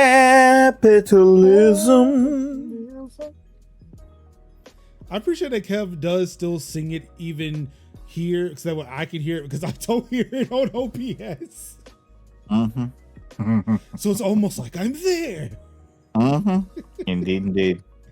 Let's see here. Hey, Merge, when you get that big break, come pick me up, please. I mean, I've got some companies you can invest in. Well, just one, but they've got a lot of subsidiaries. If anybody's gonna do it, I know Merge is gonna do it. Yay! Wait. Thank you, Merge. Love you. What, invest in my company? I hope so. I mean, Merge get his big break. Oh, yeah, that too. I need him to take over for the Linux experiment on YouTube and PeerTube, or just on the Fediverse. I quite frankly do not like his takes on Apple. Other than that, he's a good dude. It's a dude who does the Linux experiment, or Linux. It's either Linux experiment or experience. I can't remember. But he made a terrible take on Apple security, and I'm like, no. So Merge, respectfully, if I ever get enough money to have one, I will be investing. I personally do not need to be in charge of a company. I am a supporting character. I'm not trying to argue with people. I'm not trying to deal with like 500 decisions a day. I'm not also trying to talk to people I don't like, and you have to do all of those things. So let me find the people who are out here doing really cool shit and are on the same page as I am about social issues and stuff, and be like, here, let me give you the money that other people would have, like, that you should have had to give this a chance to actually run. But hear me out. What if we created like a Linus Media Group, but immediately hire a CEO that isn't either of us? Or what if we all just get together and decide to just be like, we're just going to be angel investors? That's our life now. But I also just want to create, though. I want to do things that I'm not going to stop. That doesn't stop you. Those aren't mutually exclusive. You can still do things. That's a good point.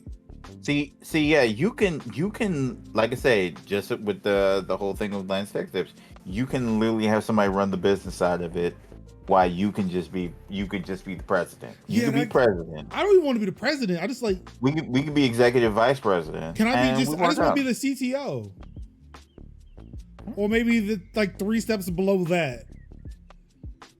I just want to be in the mix somewhere, just not having to make the big decisions. No, Major. You get to be a C-level, and I don't care what it is. And you're gonna go to 4 meetings a year.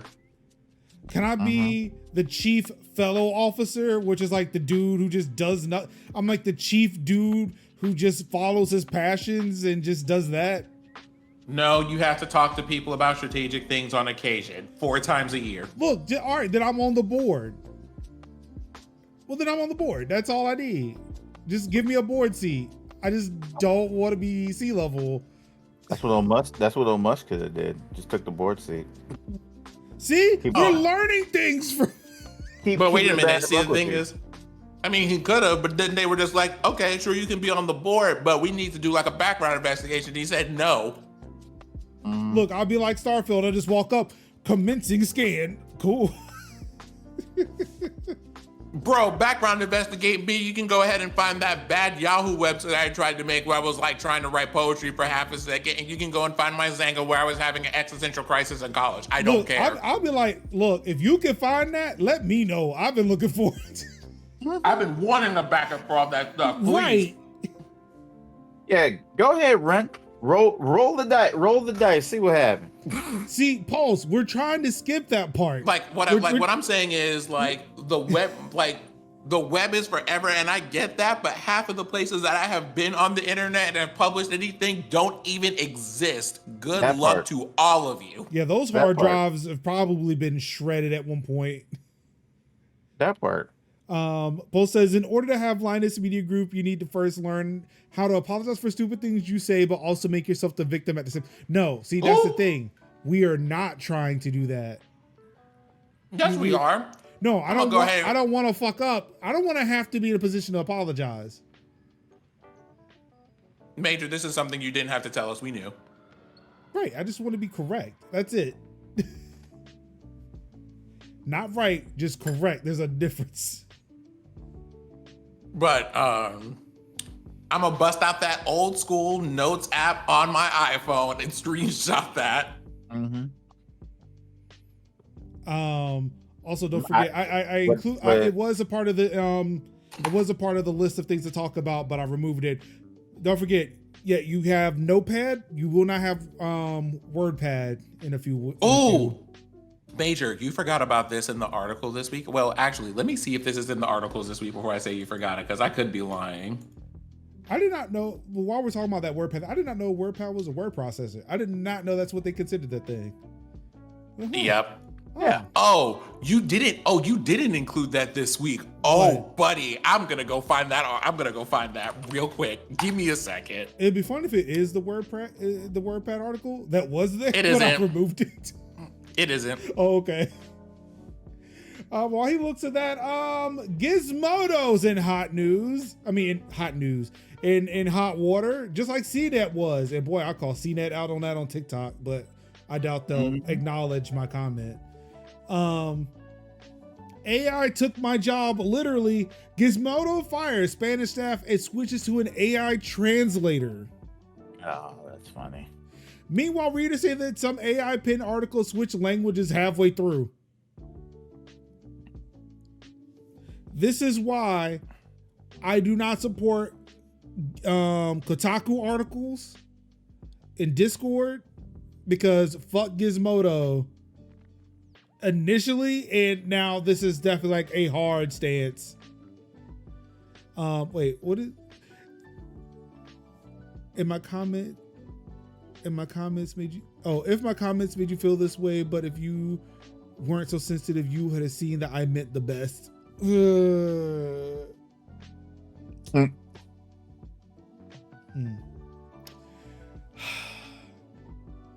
way I'm cackling. Last week, Gizmodo parent company GO Media fired the staff of its Spanish language site Gizmodo en Español and began to replace their work with AI translations of English language articles, reports The Verge. I still think it's funny how some news outlets report on other news outlets. Like MSNBC reporting on Fox News. Or The Verge reporting on Gizmodo. Can you believe what they're doing over there? It just sounds like gossip is that at that point. Can you believe what they are doing over there? Girl. By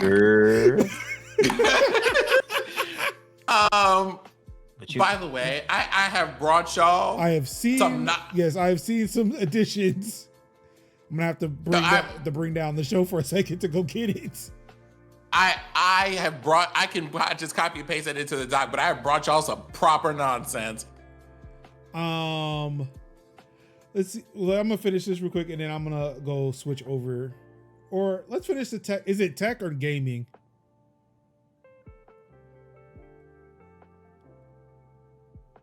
Well, it doesn't matter. If I finish the Toyota, once I finish Toyota, I can slot it after Toyota and it can fit wherever it fits in.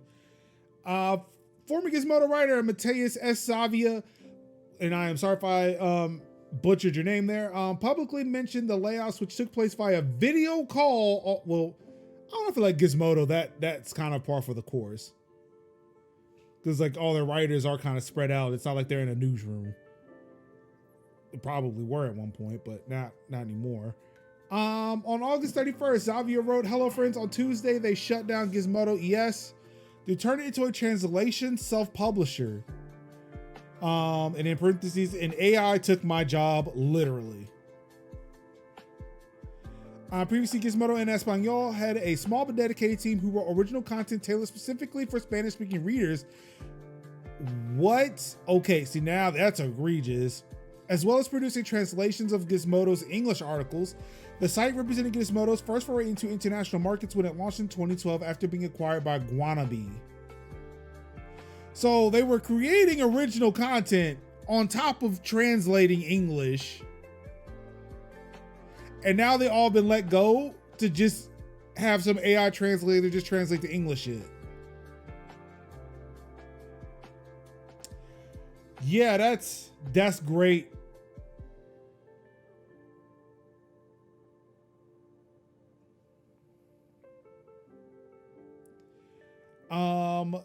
Newly published articles on the site now contain a link to the English version of the article and a disclaimer stating, quote, "This content has been automatically translated from the source material. Due to the nuances of machine translation, there may be slight differences. For the original version, click here." So far, Gizmodo's pivot to AI translation hasn't gone smoothly. On social media site Twitter, journalist and Gizmodo reader Victor Milan noted that some of the site's new articles abruptly switched from Spanish to English midway through, possibly due to glitches to the AI translation system.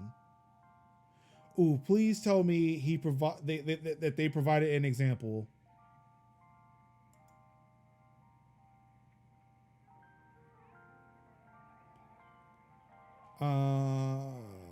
Let's see. Okay, this one kind of checks out except for this gadgets tag.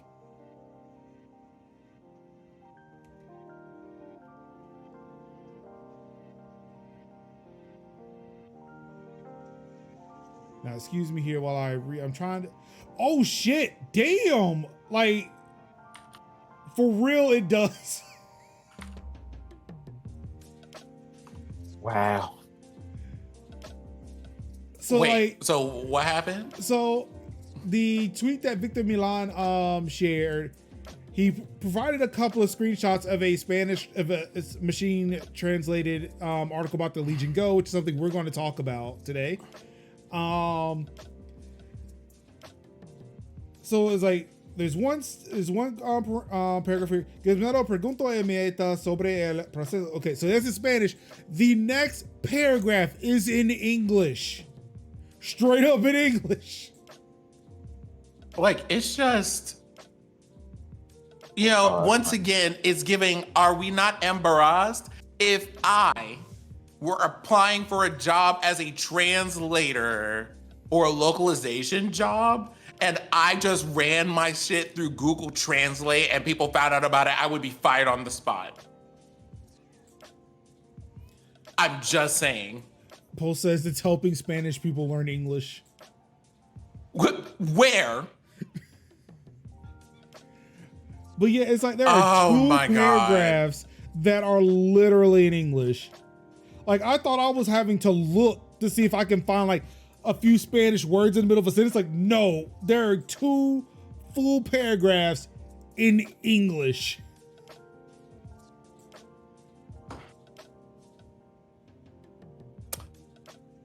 Right, so I stepped away earlier.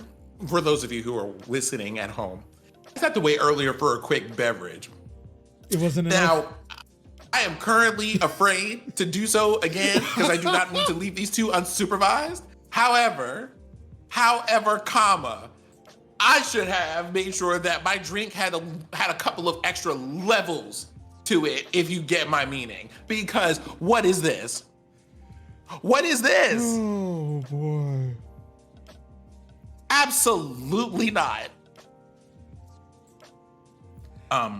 It's just, Major, you and I, you know, we have already long settled this conversation between you and I over a game of Power Wash Simulator with Kevin during a third place.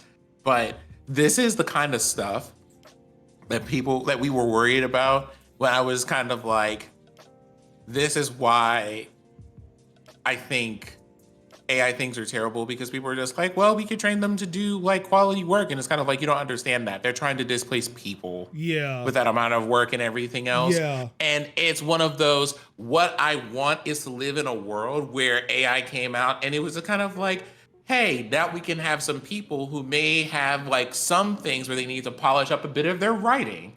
Have a little bit of assistance with that. Something that was like a supplement, like a spell checker or something like, for example, I'm getting a tattoo. I read something through Google Translate and then, having done that as a baseline, went to my actual Japanese friend and said, hey, what does this read like to you? Is this natural? And it's important because I would like to get this tattooed and I would like to make sure it's correct. And they were just like, I would definitely recommend that you not do that. What were you trying to say in English? This. Okay, you should say something more like this. The idea that they immediately went, oh, we got AI for this, it's fine. Like, we don't know. That's like foreign languages in general, like languages across the board, have nuance and stuff that only people who are native to and grow up in those cultures would be able to understand. Okay, so you decided to outsource that. You had decided to outsource that to what? Now, you know, like, not for nothing, whole news publications already have like a whole section that says like, hey, here are some articles that we published. These articles were written by AI. Oh, like CNET? Granted, they removed those articles. Also, I was checking to see what X Life still had in stock, because yeah, they also ran into that where they just machine translated "Play Games, Heal Kids" in Japanese, and then did not show that to a native Japanese speaker at all. And then when somebody finally did, you know, like their parents, the parents were like, what the fuck does any of this mean? This means nothing. Who was this for? Well, I mean, you know something, it is definitely better than some things I've run into. Some of my favorite stories involve, and you know, depending on who you are, you might groan at this, mission trips because of people being like, there was a slogan for Pepsi. The slogan for Pepsi from the 80s to the 90s was "Come alive with the Pepsi generation." As they tried to translate that internationally, they had to be careful because one of the translations that they spat out before they corrected it translated as, "If you drink Pepsi, it will bring your dead ancestors back to life." Oof. Or things like, "We cannot advertise the Chevy Nova as a car model in Spanish-speaking countries because this means that the car does not go anywhere." Like, these simple things are things that AI does not know to do or not do. That part. Pepsi has risen. Mm-hmm. On the third day, Pepsi has risen. And rolled away the stone of a baritone. And that's just kind of like, y'all, please. And it was Starry who said, proclaim to the masses that our Lord has risen. Yep. It is now time for the Pepsi generation. Mm-hmm. Let me stop. You're in the Pepsi generation. I know it was the cola. I know it was the cola. I know it was the cola that saved me. Oh, no, please. One day when I had thirst, he came upon me first. And I know it was the cola for me. I have to stop. This is all kinds of wrong. Yep. I feel terrible. Mm-hmm. Maybe that's what's wrong. Indeed. All right, last minute tech that I have before I go check and see what's in posted, because boy, I am excited to know what he did post. This is for all of y'all who keep coming for me. Now I'm gonna rant. For these motherfuckers who keep coming for me in my storage. At least I don't bring down Japanese car production. It's just video that gets halted. Wait, what? Not whole car companies. So don't come for me. Come for Toyota. I'm sorry, that was a fake rant. I didn't know where to go with that. I really wasn't angry. I wasn't. No, I'm not. I wish I could make a Toyota. I would like a Prius. I really would. Also, have you seen the cameras nowadays? I kind of want a Camry again. You know, like, I'm looking at this and it's just like one of these things of being like, you know, I mean, all right, thank you for publishing the article. Like, if people were really concerned that it was a cyber attack or whatever, thank you for publishing this and being like, y'all, they just ran out of hard drive space. It's fine. They've been making stuff for a very long time. It was bound to happen. They got to update stuff every now and then. Okay. I'm just glad it was. Look, Ars Technica will post like just the most random shit when it comes to tech. And I love them for it. Because again, it's like, yo, they had an issue because they ran out of space on a hard drive. And as I just look at this and say, see, I'm not the only one. Multi-billion-dollar corporations do the same shit too. Leave me alone. Look, they got billions of dollars. They're smart. So if they're doing it, I must be smart too. That's what I learned today in the sticks.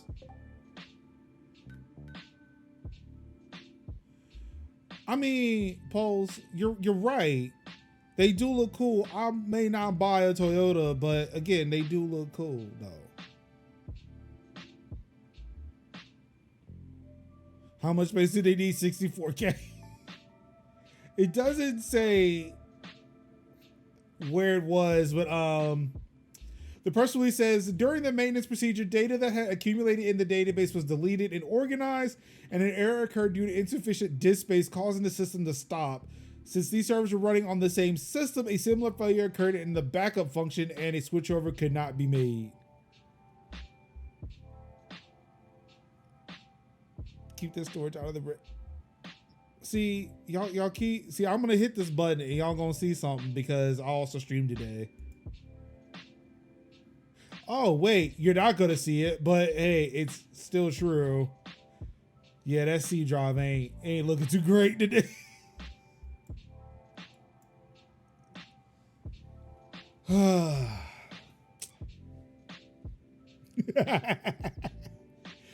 Again, I could show you my Xbox. I can show you the Xbox. All of my storage on my Xbox is full. Yep. Hi, my name is Major, and I have a problem. I'm a data hoarder. Hi, Major.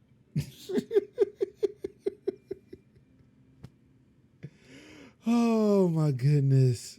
But yeah, I figured I want to show that to y'all. Nothing really special. It's just that, look, I'm not the only one. Get off my back, please. Let's see what's in Discord.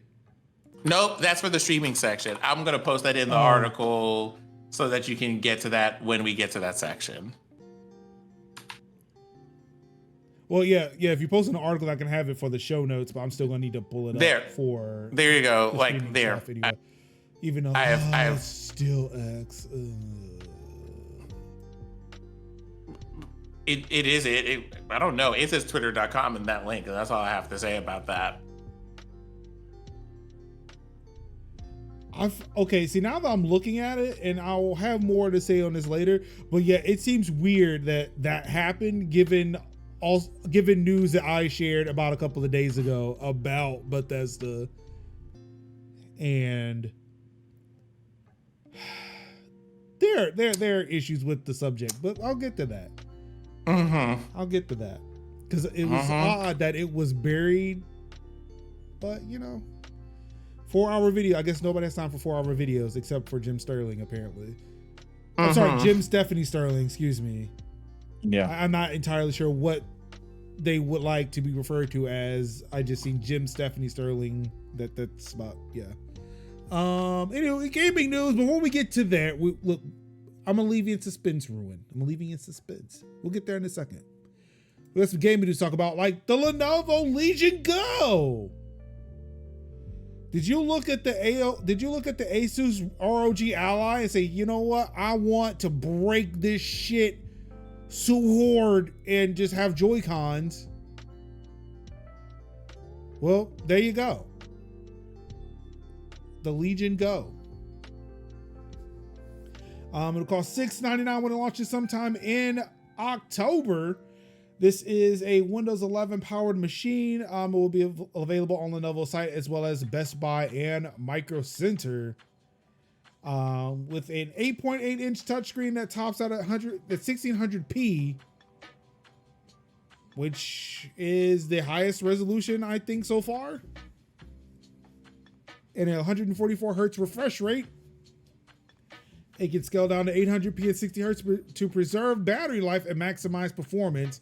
So it's a top tier portable PC handheld that can play like a Steam Deck if you wanted to.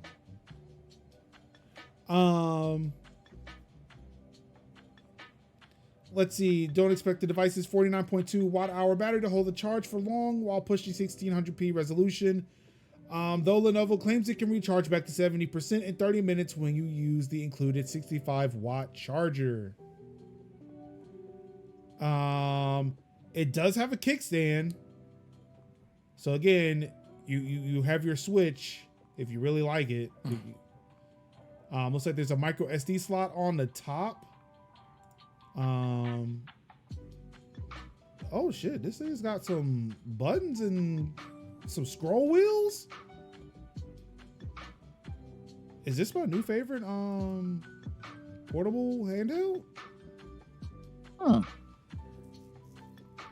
Yeah, it's like the power button, micro SD, that's USB-C. Okay, yeah, it's USB-C. Does it not have a headphone jack? Why am I asking for headphone jacks? What the hell am I doing? But it looks like it does on the bottom right Joy-Con. Or, I'm sorry, detachable controller.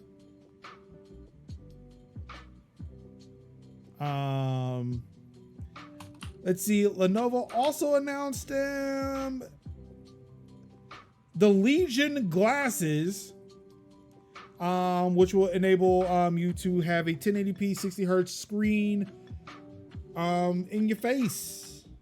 You just look in the air and there's a screen and it'll be great. I really, really would like a device like that. And those are retailing in October for $329. Any device that supports USB-C video output via DisplayPort alt mode should work, including Windows and Mac OS computers, Android phones, and presumably other portable gaming hardware.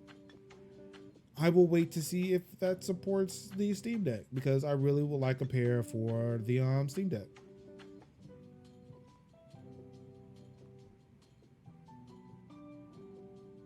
The M.2 drive on here is a 2242 size PCIe NVMe.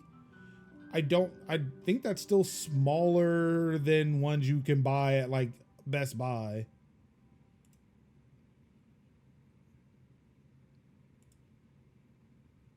Maybe. 22, yep, that's still smaller than the ones you can buy at like a Best Buy. Not as small as the Steam Decks. Yeah, I think 2280 is the normal size, is like the standard size one. But yeah. The starting model includes 256 gigabyte SSD, but Lenovo will offer 512 gigabyte and 1 terabyte configurations as well, although the company didn't announce price points for those versions. And I think for the CPU, they are using, I think they're using the AMD Zen, the Z1. I don't see it. Yeah, I'm not seeing the CPU configuration for it, but yeah, I think it's using the AMD Z1. I just saw something else that kind of caught my eye. Oh, they're using the Hall effect joysticks, which are the oh my God, Barry, I can't stand you. You're a cool dude, but I still can't stand you, dude. His sarcasm. Also, after I mentioned Barrett and his sarcasm, my power went out at the house.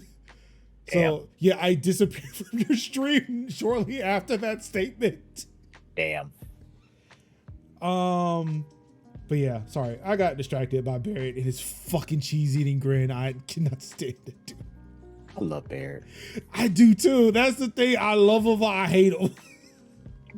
Barrett reminds me of Ernie Hudson. That's what it is. Like, it's like it's like a serious dude, but also just very sarcastic and funny. It's like, Barrett, not now. Not now. Later, but not now. Okay, so powered by the all-new AMD Ryzen Z1 Extreme. Thank you. Is that in this article, or did you get that from somewhere else? Because I do not see that in this article, which is driving me nuts. But yeah, I thought I did see it was powered by the Z1. Okay, you got from the Lenovo site. Thank you. But yes, the Hall effect joysticks, what I was saying before, to calls joysticks of choice because they are using the magnetic joints that hopefully, which anecdotally from a lot of people do not experience the stick drift of other sticks. So yeah. Speaking of unions from earlier, that's what we in the industry call a callback. Video game voice actors may go on strike as union authorizes vote. That's right. SAG-AFTRA is like, you know what?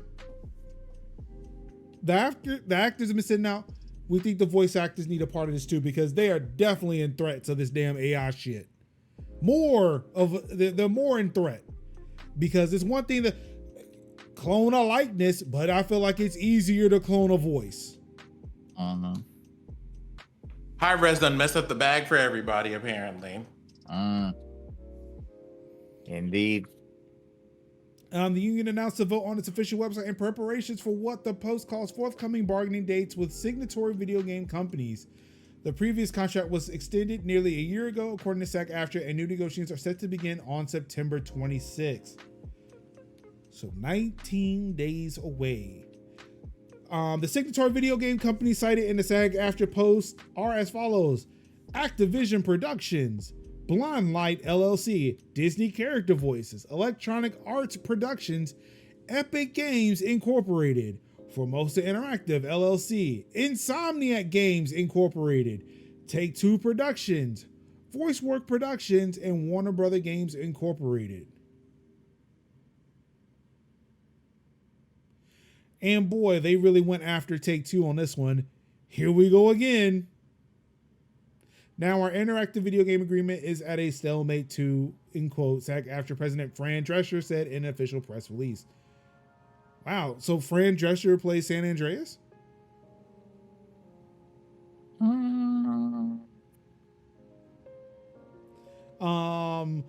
Once again, we are facing employee greed and disrespect. Once again, artificial intelligence is putting our members in jeopardy of reducing their opportunity to work. And once again, SAG-AFTRA is standing up to tyranny on behalf of its members. Again, the nanny is saving the industry. She's, I got this. I'm putting it on my back. But not really. I imagine she has a great team of folks who are working with her. Shout out to Fran Drescher. Shout out to was it Adam Conover, who's been out there covering a lot of this shit on TikTok. I think Gary Whitta has been very, very supportive, especially from the writers aspect. I think he's been foregoing appearances on like Kind of Funny's Xbox podcast to go out and pick it.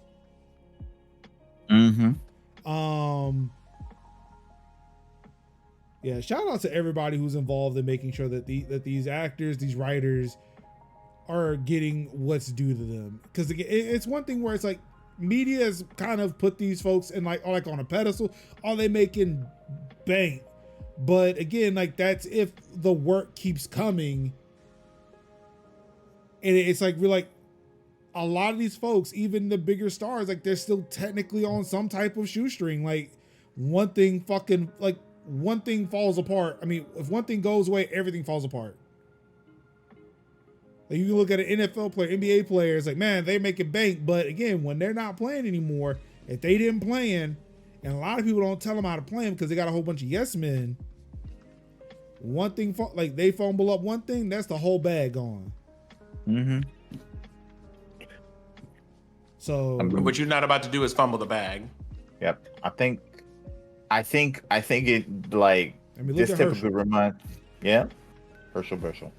I think this kind of reminds me of that one video that we had seen, like this was like years ago prior to the pandemic, where it was like the actor who played Elvin on Cosby Show. Yeah, dude. Yeah, where we were thinking like, yo, my man probably has fat residuals from that show, like, and then to come to find out, like, he's out there working at Trader Joe's bagging groceries, and what was like considered to be like, oh, look at this man, what is he doing working at Trader Joe's? That pretty much opened up a hornet's nest and like opened up a floodgate of support, the way he just pushed him back into the acting game again, and he started getting phone calls and getting work. But it also says like you are just as available as your last role. Like you may not get residuals, you may not get roles, you may not get paid that much for roles, because a walk-on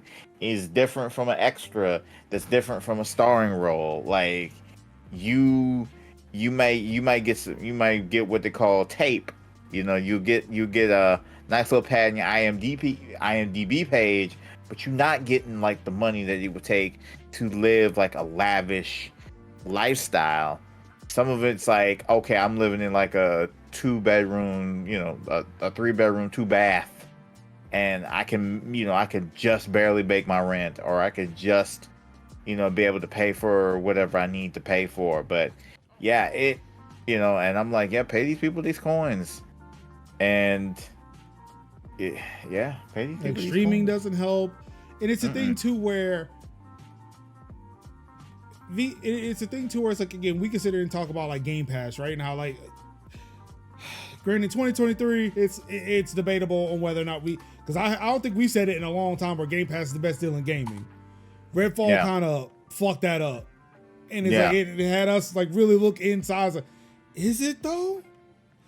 To where like Game Pass could be fucking up a lot of the bag for a lot of voice actors. Because, hey, all of us are playing Starfield. How many of us are playing Starfield on Game Pass as opposed to buying the Steam version or buying it on the Windows Store or bought it on Xbox?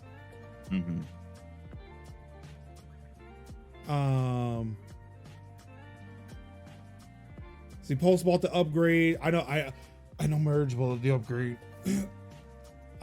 Look, jokingly, I will always call up Merge for that. So, oh yeah, we all waited. Merge is like a week ahead. Look, I have tested this on 20 systems. Which again, I'll give them shit for buying it early, but thank you, because it did make me feel good when I started playing. Okay, great, my system does actually handle this shit though. Don't do it. I'm sorry. I'm not in it. I can only take one burn a day. Thank you very much. Also, you have to build up that tolerance, buddy. I do. It's actually been a while since I've been Red for Filth on stream like that. I have to go find a clip from my last show where that happened, because I wish Spider-Man was on PC and not PlayStation, and I really wanted to play Spider-Man. See, unfortunately, I have this nasty habit of getting under people's skin, and I do apologize for that. I do. It's not on purpose. Trust and believe, it is not on purpose. Cause see, I didn't read you because I could have been just fuck you and just like I'm reading you so you know. Yeah, I don't do it on purpose. These are legitimate questions I am asking. These are legitimate thoughts that are in my head. And only lately have they been just surfacing out because I am not filtering them with mass anymore. Love that for you. I mean, do we though? We see what happens when it's going to the wrong person. I have, something? Those are post-show thoughts. We do not have those thoughts right now. Again, like these signatory video game companies, big ones: Activision, Disney, EA, Epic, Insomniac, Take-Two, Warner Brothers, and like even VoiceWorks. I'm pretty sure like a lot of these companies that we have not heard of are probably contracted by the others. So we may get video games in which there's nobody talking again. Final Fantasy VII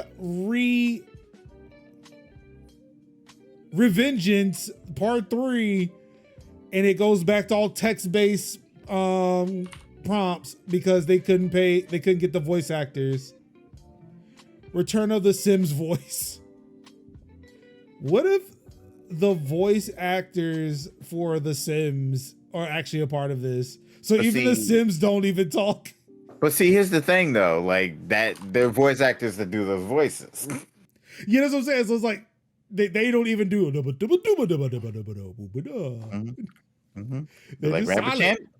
Like Rabbit Chamblets for Blaine. Might still know. Who says Nintendo is fine with this? Yeah, Nanzi Benuto. Why did that fit so well? Because I'm a skilled voice actor. Oh yeah, simmer. Like I'm not a simmer like I used to, because I would definitely. But in my like hardcore sim days, which was like Sim 3, yes, I would hit you back with a smooth. I would hit you with a smooth like sim conversation. 5 lines of Simlish. All I could think of is just like those TikToks where it's like people don't understand, like they're like kind of poking fun at people who are highly technical trying to explain something to somebody who isn't. The rapper dap scam.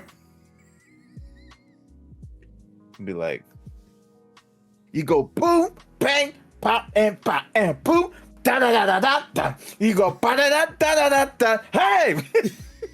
That's it, and that's them. I laugh every time I use it, because that is literally like what I feel like they look at me right now. Because I had like I was helping my neighbor like log into something for like a virtual conference thing, and I'm like, I need you to put your passcode in, and she's like, what? I need you to put your passcode in. What is that? Your numbers. What numbers? The numbers that you use to log into your phone. Log what? To open your phone. Oh. It's like, I don't know. I'm trying to use as clear a plain speech as I'm using and not hitting you with technical terms, and yet you still don't know what I'm talking about. I feel like when I was talking to a fair earlier this week, and I was explaining to them the that iPhone shortcut for the police. Like all the steps that shortcut does when you trigger the shortcut. Yeah, that's kind of what that felt like. Look, it will do this, it'll do this, it'll do this, it'll do 5 other things. And it's like, oh wait, did I confuse y'all? My bad. I'm sorry. I'm just really passionate about that one shortcut because reasons. Because reasons. This is why I don't drive to these places that you have me driving to right now.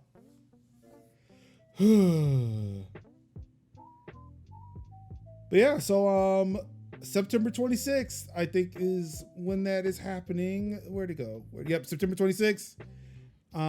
Did you talk about Lenovo Go glasses? I did talk about the Go glasses and how I want them, but I'm waiting to somebody test them out on the Steam Deck. Yep, September 26th is when the negotiations are set to go down, and I guess we'll find out if more strikes are coming in, and what will happen to our favorite video games and the voices, because unlike TV shows and movies, you get DLC regularly with voice acting, and what happens when those voice actors are not available to voice your favorite DLC.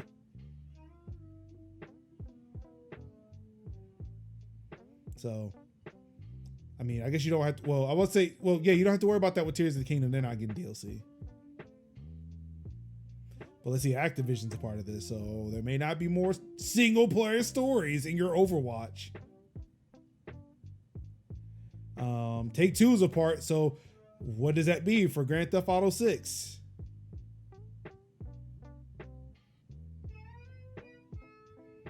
Wolverine is coming out. What does that mean for that? And Insomniac. Coming soon to Game Pass. Lies of P. Solar Ash. And absolutely nothing else. Nothing is coming to Game Pass. Nothing at all. Nothing. Nothing else is on Game Pass. It's just these two games. This was a misprint. Yeah, when I talk about that game that we didn't talk about, I'm like, a game came out today. A game. Let's play it. And I didn't even say what the name was. I just said a game came out today. A game. Let's play it.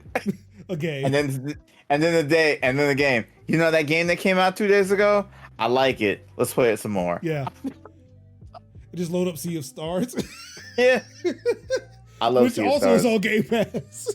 Yes, and I've been playing that, and I'm like, do I want to stream that, or do I just want to just tap in and play that over the weekend? I think I'm just gonna tap in and play it over the weekend. Yeah, see, I thought about it, and it was something I said on stream today.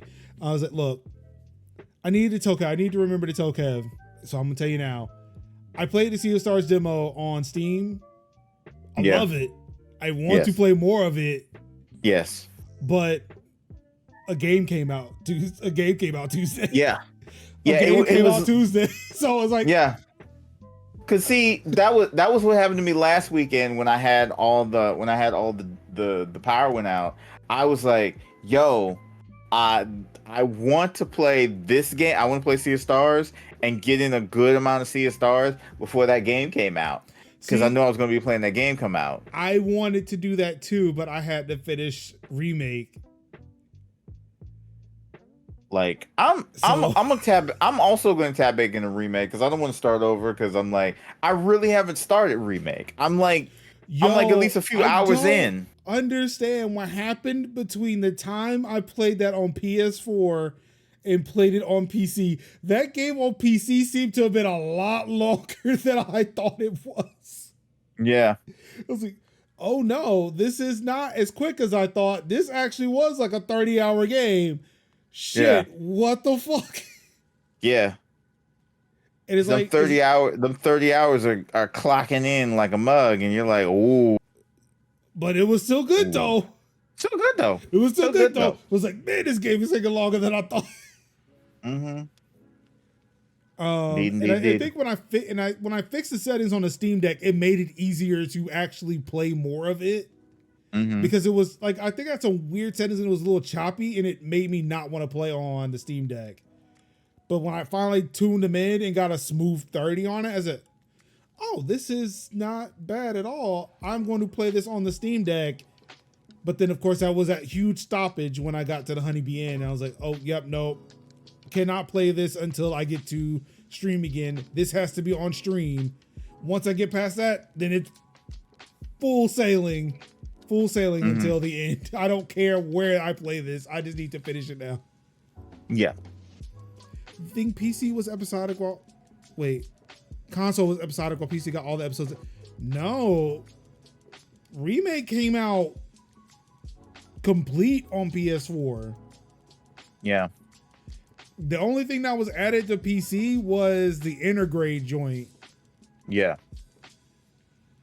Like, I played the same game on both PS4 and PC, or at least I thought I did. Some things, I don't know.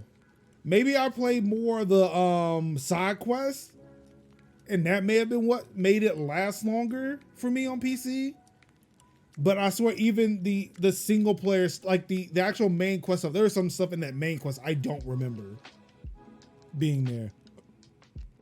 But again, I guess with my memory, I guess that works out because I could play a game over and over and over and will never remember chunks of it, to where it just seems like I'm playing a new game all over again. Mm-hmm. I said, oh yeah, that thing did it. I don't remember this part. Man, this is interesting, and it answers so many questions. Like, I think I know all of Metal Gear Solid, but I bet you I don't, even after I read it, because it's like, oh shit, I don't remember Snake doing this one thing. This really explains why Revolver Ocelot is out here running around in a trench coat. But then again, I can't put it past Kojima for like just slipping weird code in his games that make it play differently every time. Like he actually has procedurally generated levels and told nobody about it.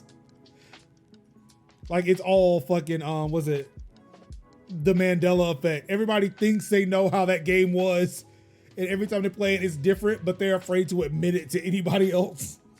Mm-hmm. Everybody just collectively suffering from the Mandela effect on Metal Gear. It's memes, man. It's memes. Mm-hmm.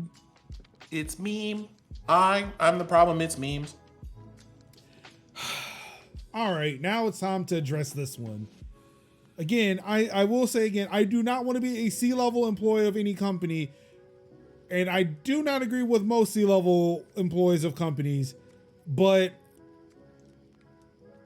have we GameStop's kind of got me on this one, man. GameStop's kind of got me on this one. What GameStop do? What they do? GameStop boss says disk drive should be required on game consoles.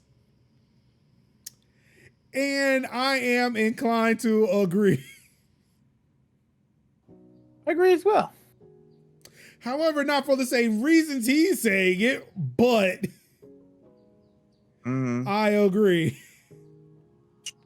I too agree, because physical games are always going to be important to the culture. Not to mention and also physical media as well, like like Blu-rays and I can like, hey, this is a moment where someone has said a thing that I agree with. I think physical media is important, like historically speaking. I think it is important. So yeah, these are good things. So like, yeah, the preservation of games, preservation of the media is important. For me, it's like, hey, not everybody can just download all this shit for reasons. Case in point, the one before I was like, hey, people in rural areas just don't have access to things like we do in the city. That part. Storage is at a premium depending on the types of storage you use.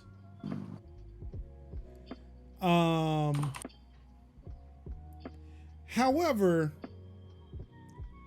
this guy says, I don't know. I kind of like, to make sure I could still sell things because my company wholly depends on physical media. No, I mean, okay, like water is wet though. Like I can't be upset that a person who makes things or like who tries to move physical media is just kind of like, physical media is important for a lot of reasons. Yeah. Right? It's one of those things of being like we see you, we understand that there are other like motivations at play here, but you're also not wrong. Right. Like, it's like, I understand his vested interest in physical media. It does not jive with what I want, but I mean, it's like, hey, I don't want to side with Epic on the Epic versus Apple debate, but the other is Apple, and Epic is technically right here, but it's Epic. Have you ever it's giving the same energy as, child, y'all have me out here defending conservative people with this one point that they're making. My God, I need y'all to act right.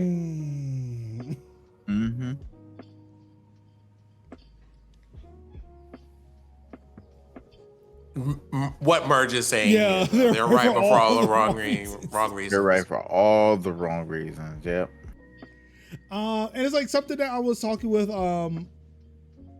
to call about, where we were sitting and discussing like the same thing coming from two different sides. It was like, well, yeah, like where he was talking like, well, CDs and DVDs and Blu-rays are slower than other faster media that we have. So you're absolutely right. Why not we just sell the games on the actual fast media?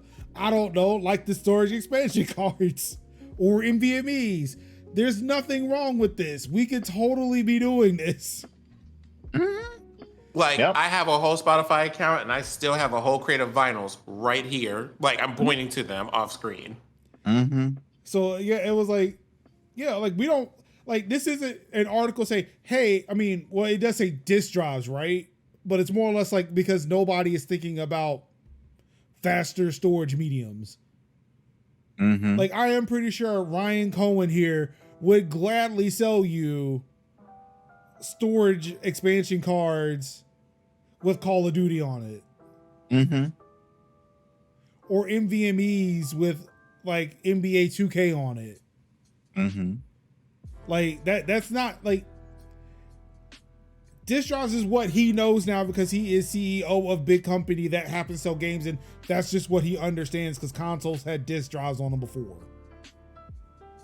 We know as people who are highly technical who understand there are better things, but it's like, yeah, you could totally just put the game on this, plug it in, and it should work.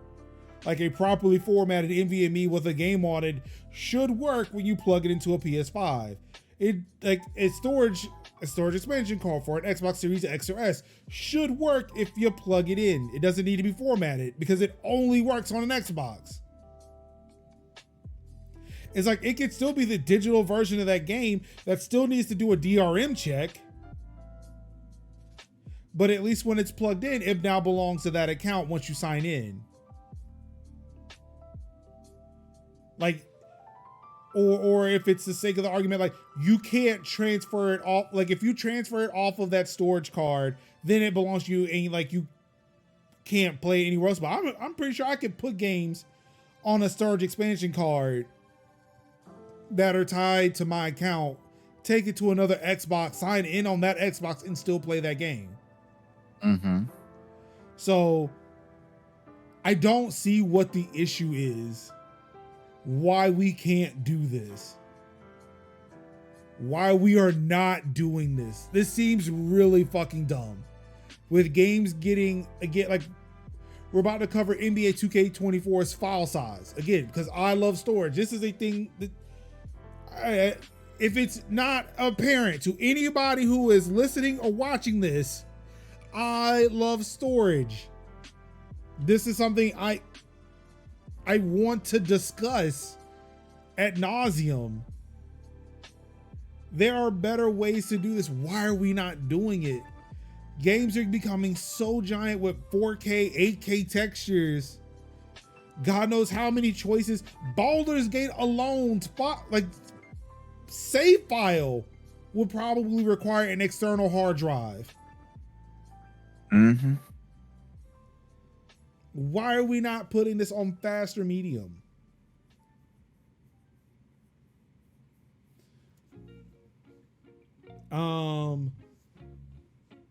Also, I see that they apparently Cohen had mentioned, or he was replying to a news story about Apple's move to USB-C charging. I have it on good authority from 9 to 5 Max, Benjamin Mayo, that apparently the pro models of the iPhone are going to be using Thunderbolt USB-C, which should give us those high-speed transfers.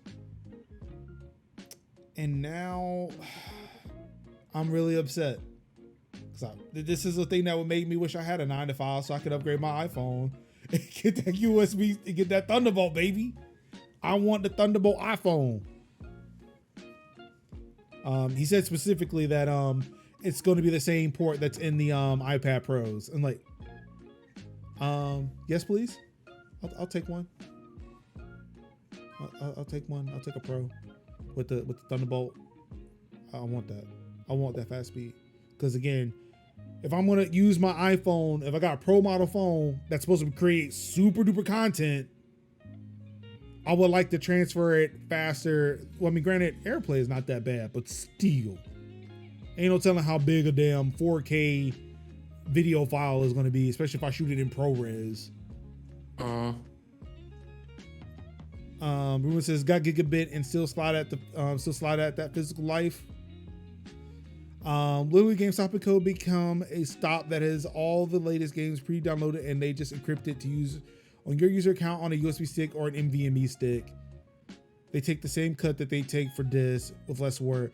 Again, my thing is like, why not just, when you plug in the thing into your device, it just signs it with that. It unlocks when you log into your account with it. Like you launch the game, it logs in and it does the lock right then at launch. That way the game is, well, I guess at that point too. Well, no, because you can still encrypt it. Maybe that's the problem. They don't have a way to encrypt it before you put it into a system. Do you transfer a lot of data between your computer and your phone? Not as much as I want to. It's really, like Pulse, it's really a thing. It's a nice thing to have. And if I ever decide to do it, I would like to do it. But also, I'm that person who says, I want to create content. I want to do a vlog, but I'm afraid to take my camera out in public because I don't want people to start harassing me with that shit. I start feeling self-conscious about it and like all the work that goes with it, physically and mentally. And I'm like, yeah, it's not worth it, and just leave my camera at home or don't pull my iPhone out. It's very rare that I am recording things in public. It's one of the only reasons why I've not flown my drone since I bought it. Because it just feels weird to take it out in public and turn on the camera. I know how people feel about that. But yeah, physical drives. Unencrypted bytes are dangerous. They will want per user encryption for fingerprinting pirated bits. That's a good point. Like there has to be a way to, like, that's what I'm saying, like not necessarily unencrypted devices, but like it's encrypted and it unlocks when you log in. Like they see like, okay, you have this specific one, it's encrypted with this key. That key is assigned to your account. Now it unlocks or something like that. I don't know. I'm not a security person, but I feel like they're like, these companies hire engineers to be able to do this shit. Like, why are they not working on that? I'm just saying. But then again, I don't want to be a C-level employee, so I guess I don't make those decisions. Lucky you. I know, right? Temporarily, though. I know. Baldur's Gate. Baldur's Gate 3 game bug made its characters too horny. I just wanted to include this in here for laughs. I thought that was funny. The world of Dungeons & Dragons is full of horny people, demons, devils, tieflings, satyrs, minotaurs, and even dragonborn. There are people with horns all over the place, but in Baldur's Gate 3, a new video game based on the rules and settings of the decades-old tabletop game, players found themselves inundated with characters who are the other kind of horny. As well as literally horny, there are lots of devils in this game. According to developer Larian Studios, the unabashedly amorous NPCs are a launch bug in the process of being corrected.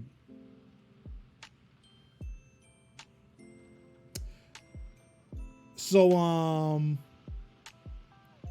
people out here thinking that, oh yes, I am God's gift to these Dragonborn. Finding out really quickly, said, nah, dog. It's a bug. You ain't as smooth as you thought you were.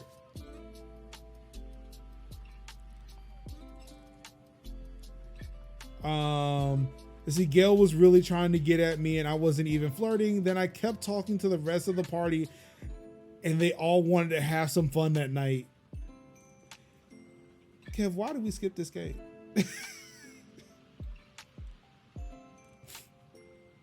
Why did we skip it? Why did we skip it, man?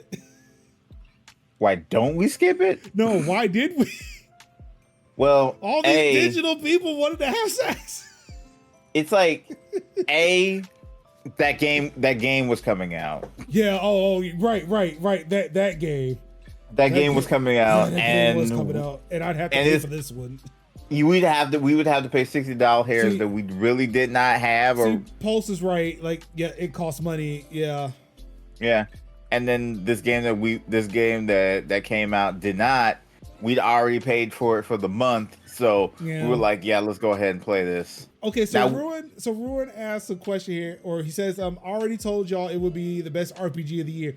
Do you think that if they introduce this fix and all the characters are no longer as horny, would that hurt BG3? Because I don't know. Like, I've heard that people are upset that male characters can have sex with Matt Mercer in this game, in that game.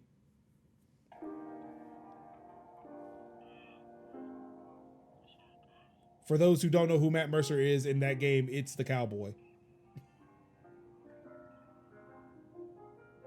Or G-Gate 3. Also that, so beyond his voice acting as Cole Cassidy, as Sin can contest to, he is very big in the D&D community, and also does voices for Vox Machina. Who are we talking about here? Matt Mercer. Oh yeah, he also does McGree on Overwatch. Yeah, I'm just saying in lieu of like Cole Cassidy. Wait, on Overwatch, he also is really big in the D&D community. Let's see here. Does Baldur's Gate 3 have a physical PS5 release?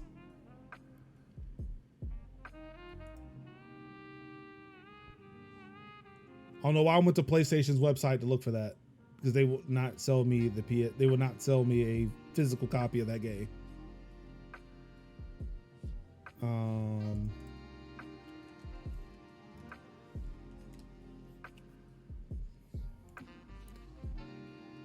I am guessing it doesn't, because Amazon does not have a physical copy of Baldur's Gate 3.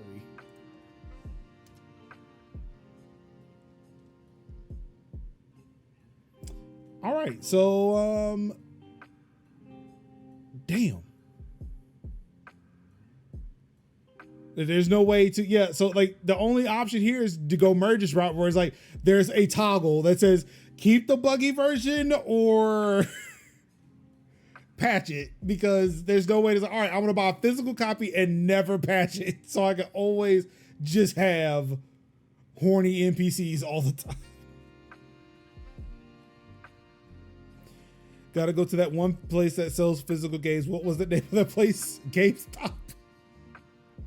But again, if there is no physical copy of Baldur's Gate 3 to be sold, maybe we should get limited run on this. Like, it's like right down the street from my house. Like, look, I don't know how you do it, but just make a physical pressing of Baldur's Gate 3 for PS5, please. I need to preserve. This is for game preservation history. We need to preserve the buggy version of Baldur's Gate 3.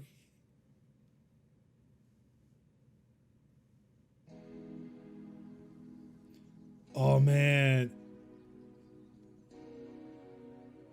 It could be a special version they sell on one of those X sites. Oh. What if OnlyFans put it out?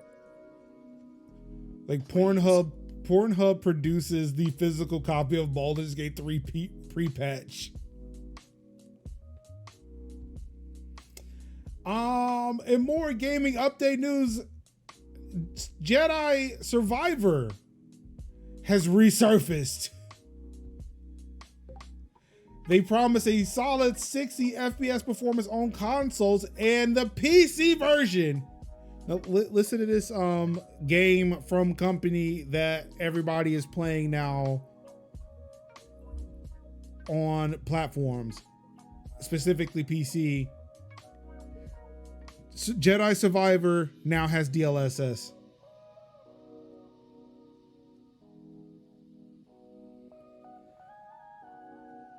Can y'all just release the game in a good shape? I think they might be there. I've not tried it. I've put the game back on my NVMe so I can try to launch it. I literally just uninstalled this to make room for Space Oblivion. Ooh, that's a good name for it.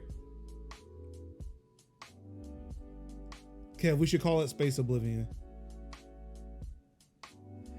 I heard they botched the DLS. Oh no.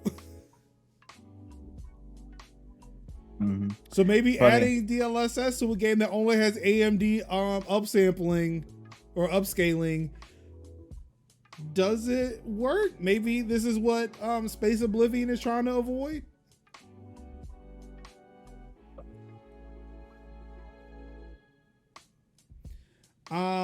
The game's patch notes say PS5 and Xbox X Series X and S users can expect completely reworked performance mode for a substantially improved experience. The changelog says patch 7 disables ray tracing and performance mode while providing several GPU CPU optimizations to achieve that solid 60 FPS.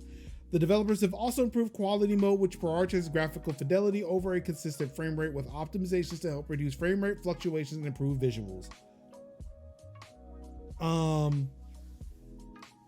And I would say that doesn't really matter to me, but I forgot this game is now in the EA Play Vault.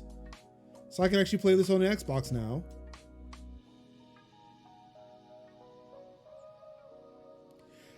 I think this is AMD allowed us to have DLSS move and see how bad it is. Respondents added support for NVIDIA's DLSS or deep learning super sampling for the game's Windows version. Additionally, PC owners should see additional performance and optimization improvements. So, yeah, I should check this out eventually. And maybe they were doing this work because the PS4 and Xbox One version is still coming out.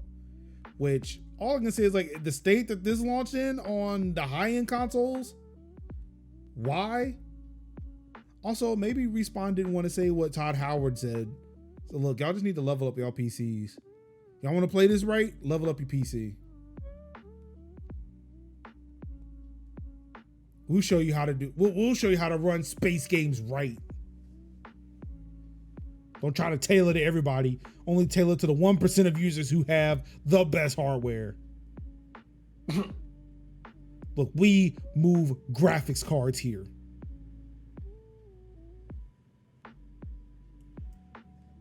And of course, like I said, in storage news, NBA 2K24 file size is revealed. It's even bigger than Starfield. I'm sorry, Space Oblivion. I said the name. Please forgive me. NBA 2K24 has an install size of 161 gigabytes on Xbox Series X and S at launch. This feels disrespectful, but I don't know why it feels disrespectful. Last year it was 152 gigabytes. Space Oblivion only takes up 126 gigabytes, and I'm really mad that I said it only takes 126 gigs.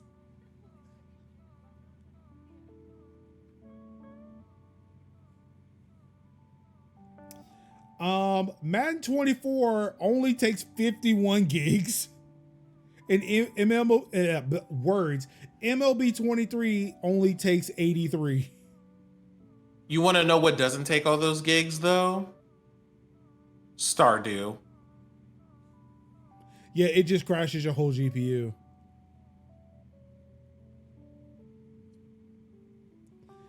That's a hardware check. How are you doing over there? That's what Stardew's asking. That's what Stardew wants to know. I rolled a 1 on my GPU check. It was not effective.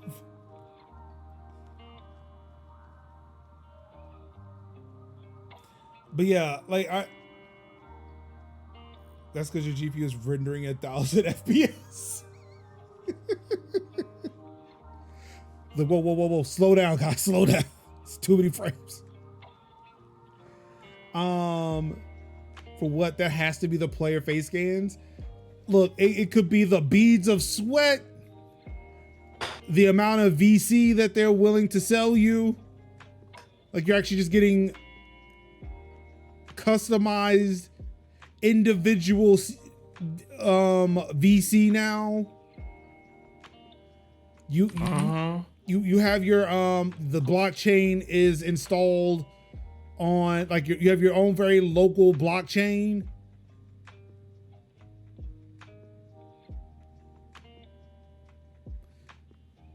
Best way to sell 2K is sweat. It really is, though. It really is. It's Web3. Look, I would not put it past Take-Two to put some Web3 shit in this game. I really wouldn't. Look, how many sneakers are in existence? Like, there has to be like 8K scans of every Jordan in existence in this game. It's installing a server on your machine. So you know what's better than a dedicated server? If the server was already on your Xbox. We're installing the Azure data server on your Xbox.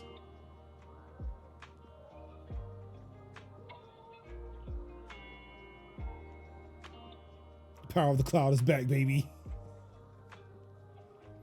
Oh, yes, no. You need the millions of squeak sounds from the sneakers. Each sneaker has 1,000 squeaks. And you need to be able to hear them from every point within a mile of wherever you're rendering. Like it's a different sample based on on where the camera is pointed. Like it is audio ray traced. So it's like you have to have like the 3D spatial audio for the squeak, for the one squeak, and then there's 1,000 of them per shoe, not pair of shoes, per shoe.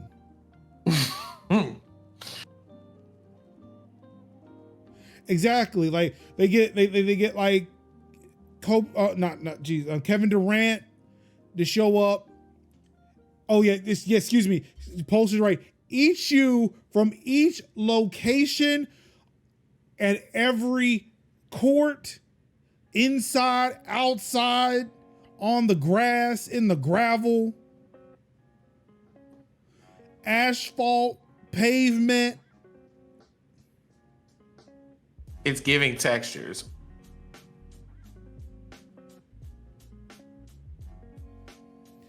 Merge, they don't understand audio ray tracing. That's what that is.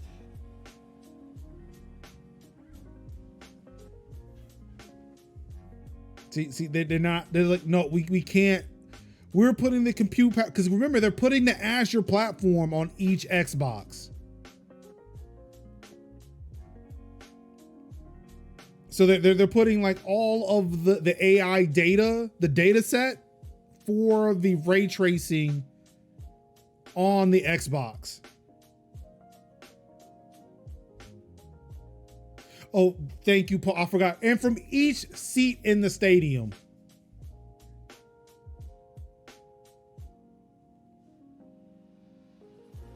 They record it at each volume level, so when you turn up the volume, it's another file entirely. PBR textures with ray tracing would be smaller than baked lighting they use for textures now too, so still would be lower storage, higher compute GPU costs. But that's the thing, they want, see, they're doing, I don't know. Look, Pulse, me and you, we here. We figured it out. I'm genuinely confused about how a basketball game takes so much space. Look, they had to render you know what? It is the face. It's the face scans of every potential NBA fan in the country to fill the stands. Yeah, that's very possible. And their faces are constantly changing so that everybody feels represented. Each fan is 1 million polygons each.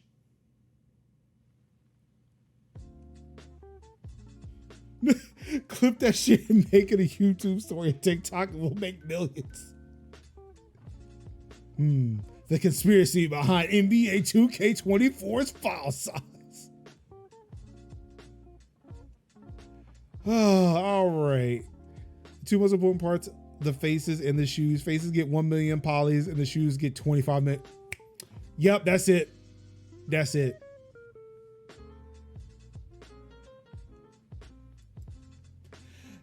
Now it's time for software and hardware updates. The Xbox September update is coming soon or probably out now. You can stream your games from your console to Discord. So if you got Jackbox on your Xbox, Jackbox on your Xbox, you can you don't even need a capture card anymore. Just pop it on over to Discord. Variable refresh rate updates on Xbox Series X and S consoles. Oh, you can even redeem your rewards on the console if you are doing your quests from Game Pass. You do the Bing search rewards thing. You can now redeem your points on the console.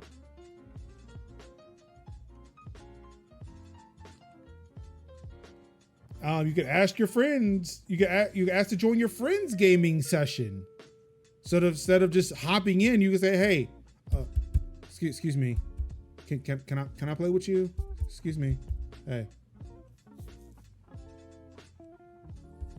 I want to play. Can I play? Can I play? Sure. Okay, cool. Thanks."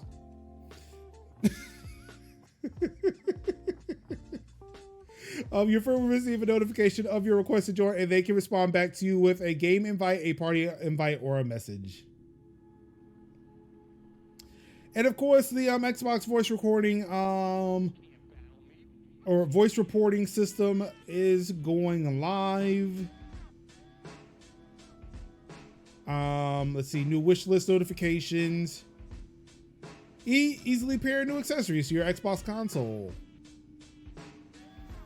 Oh, there's a Xbox app on PC experience update. I guess the play later list got an update. There is a countdown timer for when games are available to play. And Space Oblivion now has a background for the Xbox app.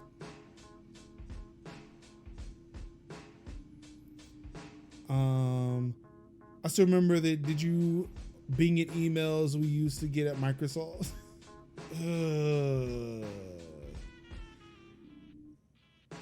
They were hand tuning those searches before launch. Felt bad that they put so much work in and we got well-being.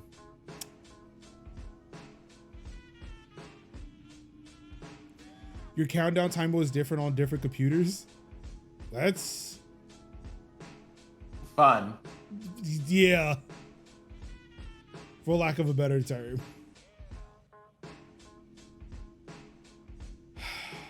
Oh wait.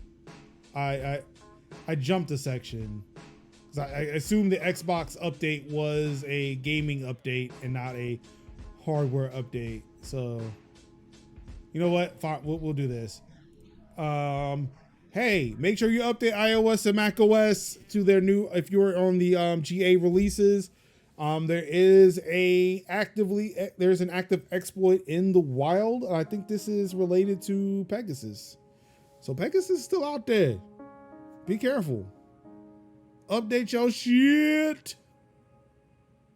I feel like that's something that we say around here a lot, but we haven't said it in a while. Update your stuff, two-factor your stuff. Please. It's important. It's good for you. Yes.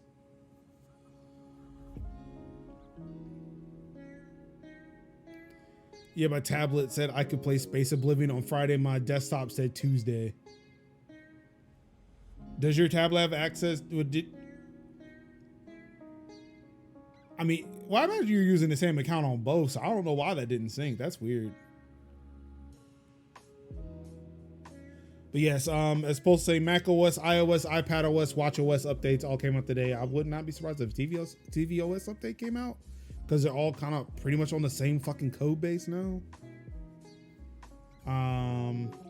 Yes, please update your shit.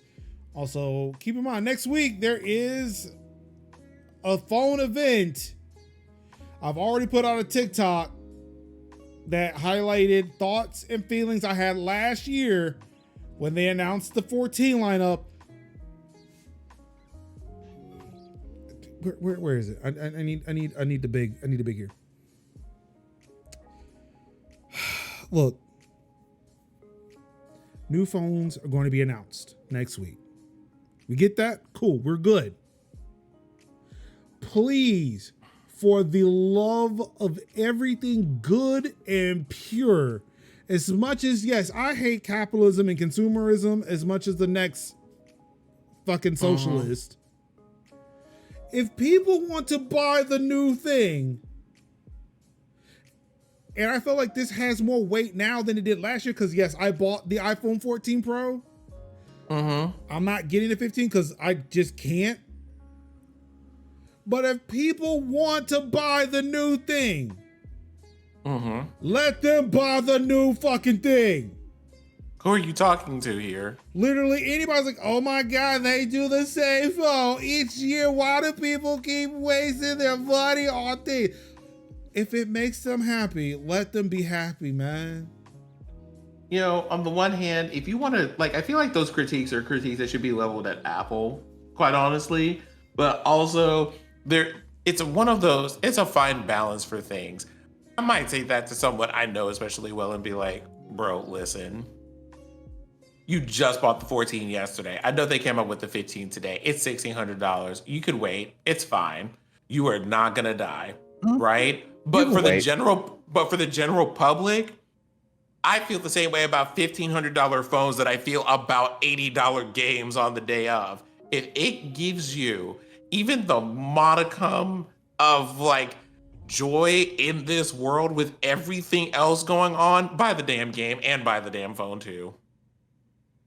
I don't have nothing to say to the majority of y'all. There are like a handful of people I will say stuff to. I personally will just wait and be like a model or two behind. If somebody bought the iPhone 14 today and then said, oh man, the 15 came out, I gotta get the 15.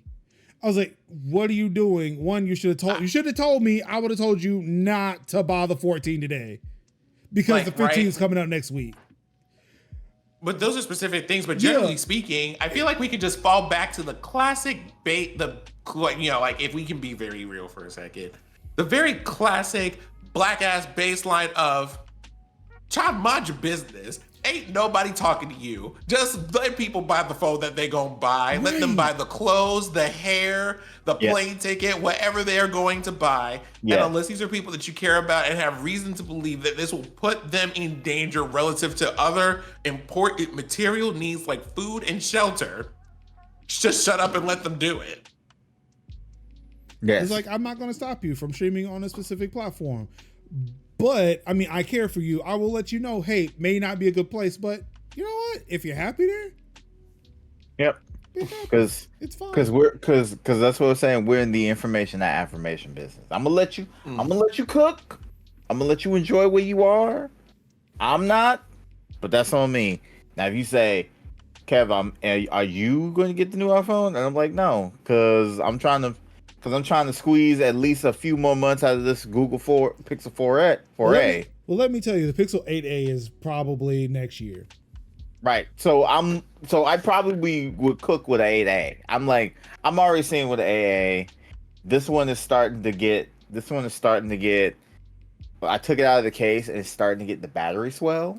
Ooh. So yeah, I'm like, I would. Because at first I was gonna my plan was to give my mom my 4A, but it's but this battery swell has kind of changed my mind. So it'd probably be better if I just transfer everything over from the 4A to whatever else I want to get next, So and then just stick it in the drawer and go on by my business.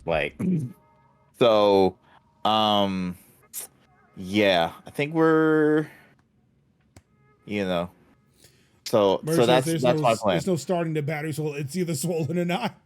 Oh, it's swollen. It's the swelling. We are not like DEFCON, like the phone is splitting, but it's a noticeable swell.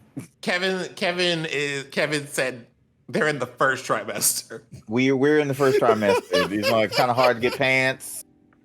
You gotta start buying. Gotta start buying the pants now. You can hide it a little bit, like behind a basket. Yeah, you can kind of hide it a little bit.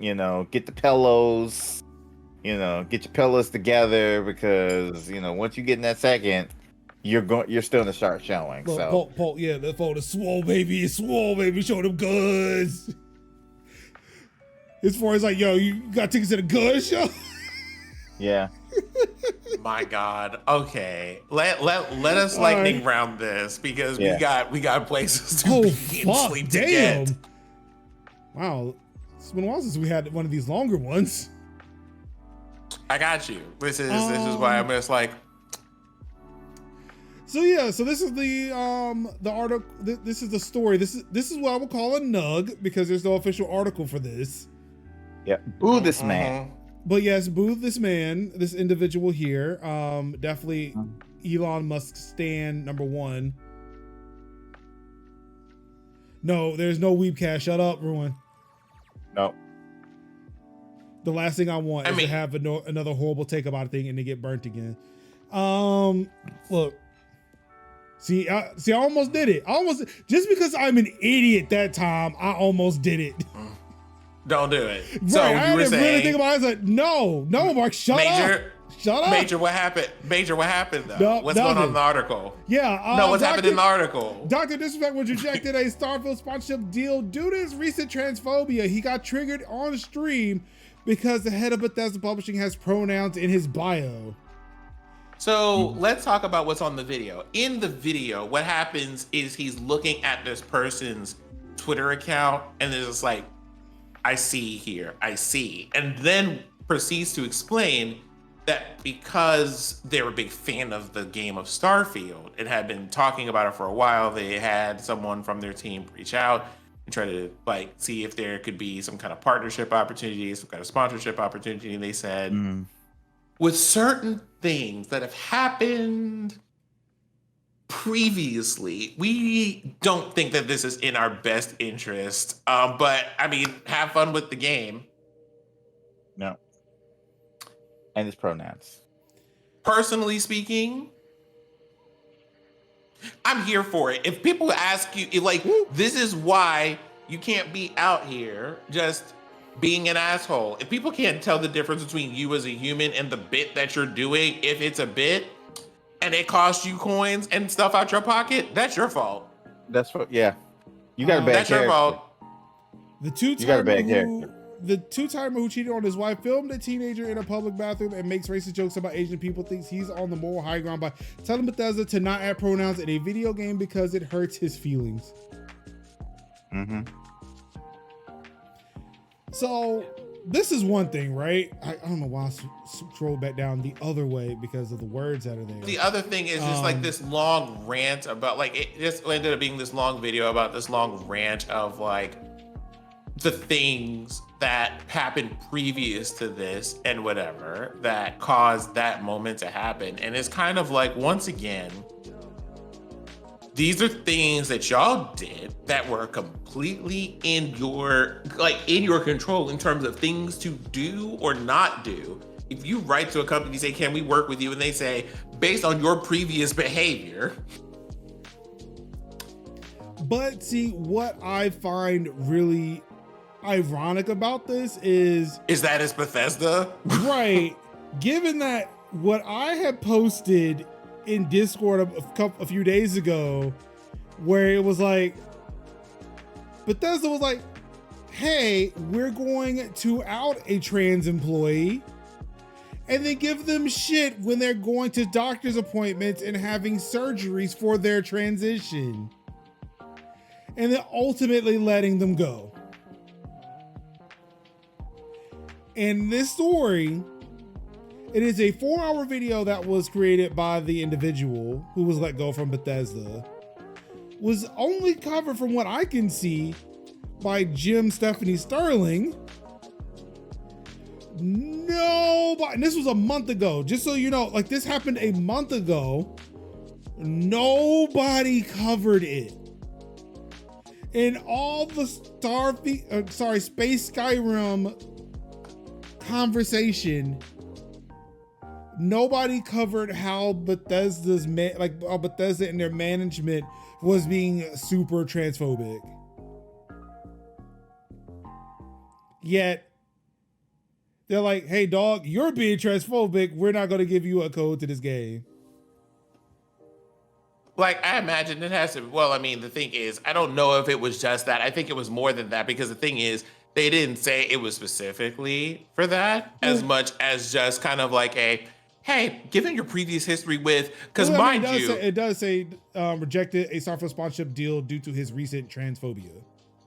I have like, that's a, right, that is in the tweet for fairness, but I'm just like, y'all, like, this man has history. I mean, a very long and storied history with that. Not to say that, the history isn't there, but for this one specifically, it does mention transphobia. But then to pull up this person's like Twitter profile and then be like, it's the head of like, I think it was the head of publishing. It's Pete Hines. From what I can see here in this small text, because I don't want to play the video, it is Pete Hines. So like number 2. Like, and it's kind of like, it's the response of this person's fans in the comments, which comments are a thing that I read so that y'all don't have to. I accidentally scrolled down and it was on the screen for a little bit. I immediately scrolled back up and said, nope, don't want that here. Correct. I'm going to close this so I don't accidentally do it again. Correct. It's just, it's all of that, and then it's just like, so what is it that we're upset about? Also, kind of like quiet as it's kept. And when I say quiet as it's kept, it's me screaming from the loudest microphone at the top of the tallest skyscraper possible. I hope this happens more often. I hope if you're openly an asshole, it costs you something, and people are just like, no, we were dead ass serious. We don't need you playing our games. Thank you, next. I mean, they can pass those games to Kevin instead. He at least sped ran. What is the past tense of speed run? Speed ran, probably. Yeah, actually, that sounds right. Thank you. You're welcome. Sped ran. I want that to be the new one. I want it to be a double past tense, sped ran. But yeah, like he did speed ran the time it takes to be triggered by pronouns from Bethesda, because at least he just went to Twitter to see it, whereas the guy that everybody's been making fun of lately on social media,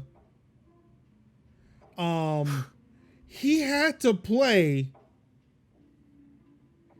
a good 15-20 minutes of Space Oblivion to get to the point where it just mentions it. You don't have to engage it or anything. Don't have to engage what? The pronoun setting. Right. It's literally the last part of the section. And if you were just clicking through, you would have, like, it's not even highlighted. You wouldn't even know if you could change it, really. Right. It's just like it's like immediately goes to he, him, her, she, her, like. I thumbed through it. I put in my name into the game, and that was it. I was like, yeah. I just, like, when I was confirming it, that's when I saw the button for pronouns. I'm like, right. Oh, you can change it. Right. But it was like a literal thing you do not have to engage with. Right. And then it's like also like how they do in like Cyberpunk, where they just say like V, or they'll just say like how they say like V, and then that's it. It's like in this game they'll call you either Captain or Kid or Dusty, or Lynn, who in your party just calls you Dusty because you were a hard rock miner. And I'm like, I don't understand what the issue is. Like, Ruin, I'm gonna say no. This dude did not look like a person who would play Baldur's Gate.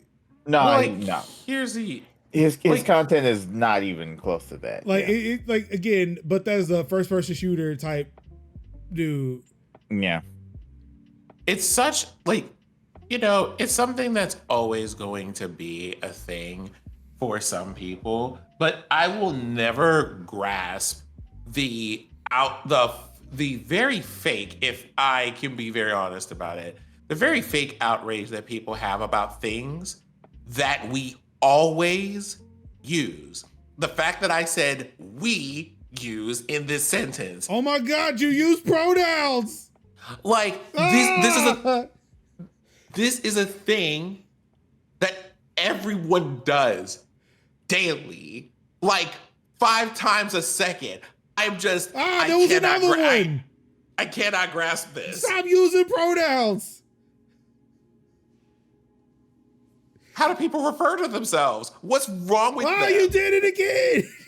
Like, there is a group of people who is determined that everyone in the United States needs to speak like a Khajiit from Elder Scrolls. I mean, it is space scrolls, man. Space Oblivion. You know something, Pulse? You're right. Anti-nouns. No people, no places, no things. Nothing. We're just like, we're destroying it all.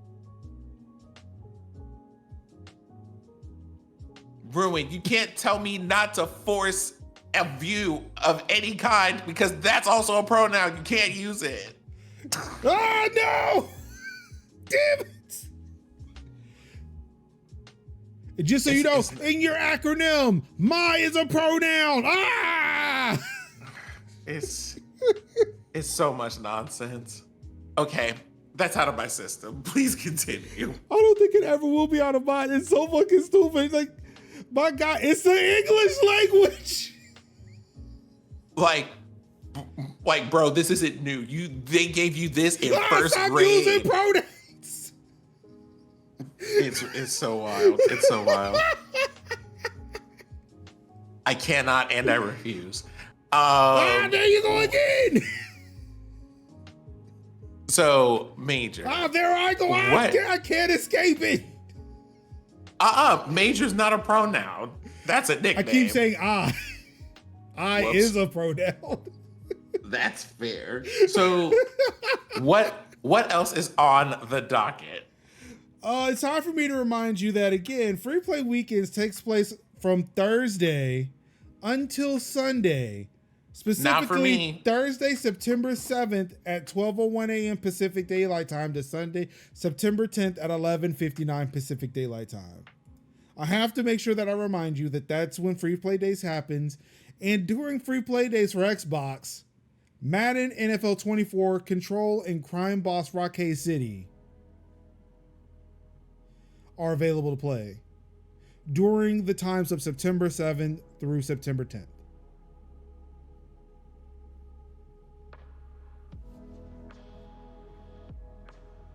Well, thank you for letting us know about that. Just to inform you that's when the weekend is. So if you ever get tired of Space Oblivion, you can play football or Control or a game that flopped so hard.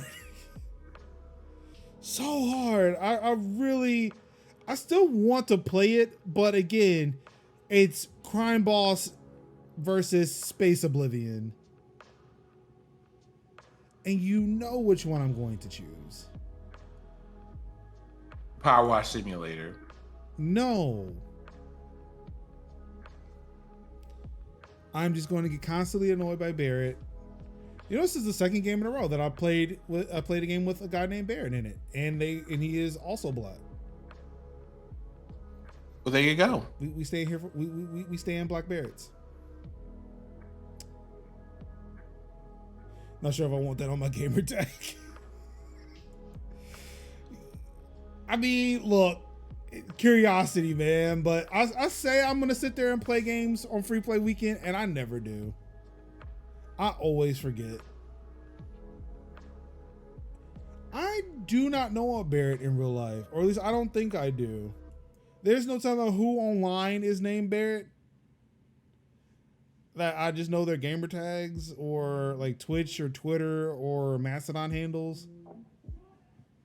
There is a possibility I may know a Barrett somewhere. I know a Garrett. Anywho, thank you everybody for tuning in to another episode of Tech Talk Thursdays. What's everybody got going on this week? This weekend we're trying to chill. We're trying to read. We might take a book back to the library. But I have a clear evening tomorrow evening and Saturday evening, and I'm going to use that to catch up on some much needed reading and writing that I've been meaning to do.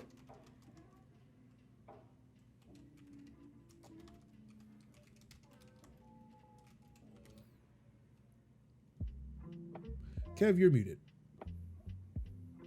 Yeah, I'm probably gonna play a lot of games with Star in the title, and over the weekend probably do some yard work, finish up yard work, getting the rest of that like storm debris out of my backyard, and we have been like doing quotes for a tree guy. Sea of Starfield. Sea of Starfield. Yep, that's pretty much it. That's the vibes. And the funniest thing today, I'm gonna try to keep it brief because time has run long. But I'm just gonna be a little bit of a rant. Not so we've been getting like quotes for like tree removal because that we have been under threat of damage. Knock on wood, literally of these trees that are falling, and I mean like falling trees and falling tree debris and whatnot. And so we're like, yeah, let's get quotes to like, tree services to like chop all these trees down in our yard. And the one quote that we had got was from this guy who basically said, "Hey, I will cut all 12 of your trees down for like $10,000." And I was like, "Nani?" and it was like, oh, but I mean, we want the stump, we want to keep the stumps. Oh no, that's still $10,000. And I'm like, what? You're not going to give us a break? Okay, I'll give you a break. I'll knock $400 off. And it was like 9,600. And then the first thing that he said with confidence, and yes, was he one of them? Yes, he was. And and he said with all complete and utterness, yes, I am very expensive. I am the most expensive in town, and I am expensive because I also pay my people workman's comp. And I'm like, yes, I agree, that's great, bravo, and clap of praise. Do you want a cookie for that? Do you want a cookie that you pay your people a living wage, and that and I'm like, that's fair and great that you do that, but $10,000 is a lot of money, and you think that people got that type of money? And how could you say with all confidence that yes, I am the most expensive in town, but I do the best work when I have not really seen your best work, and and all you've done is cut down one tree instead of like multiple trees that I want you to do.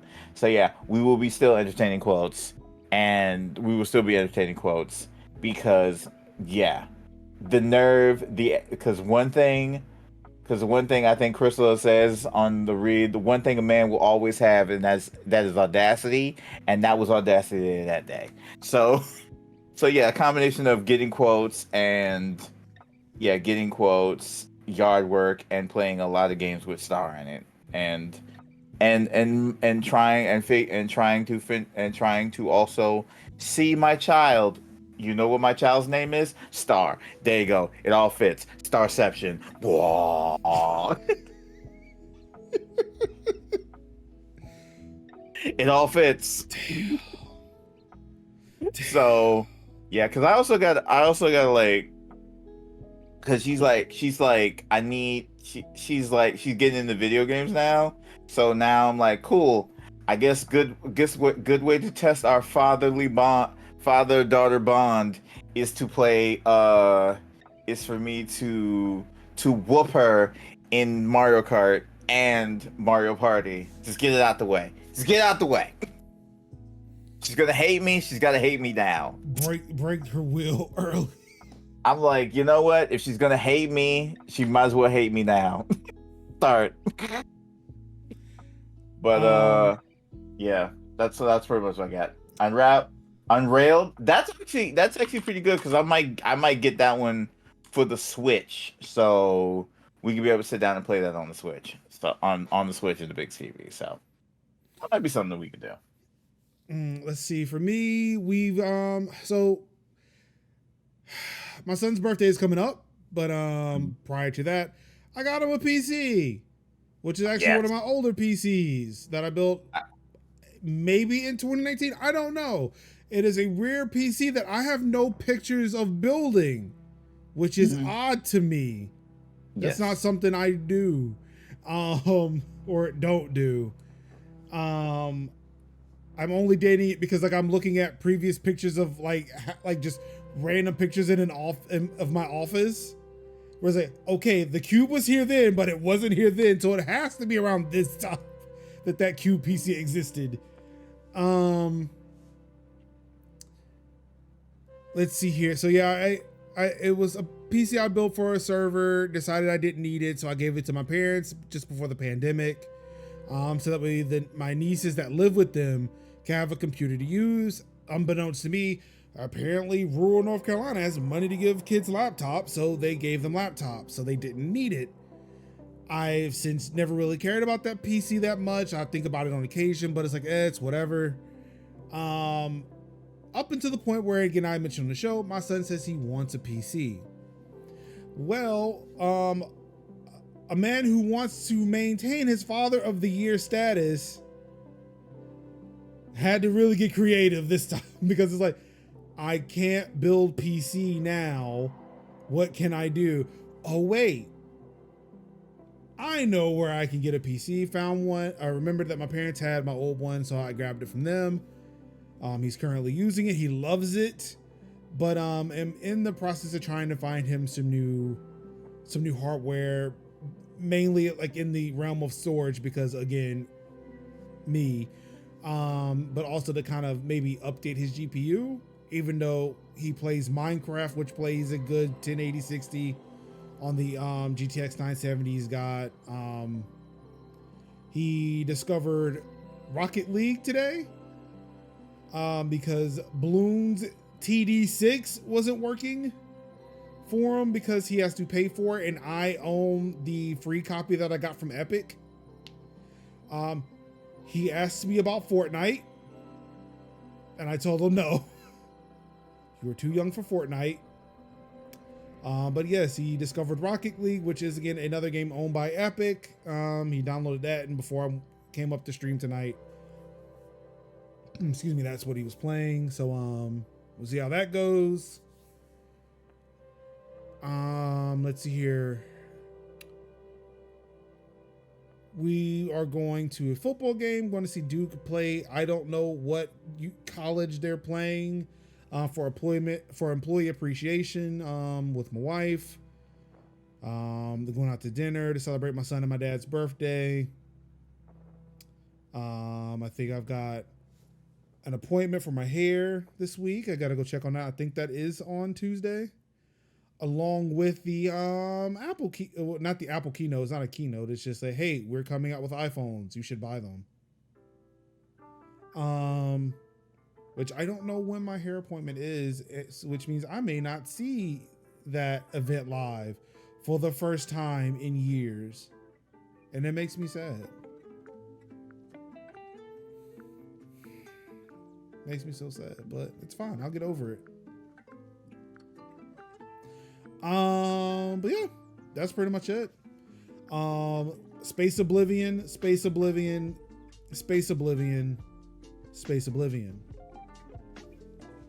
Works well on the Steam Deck, and again, I am so glad to be a part of the 1% who can play it at 60 FPS on my PC, even if it's, well,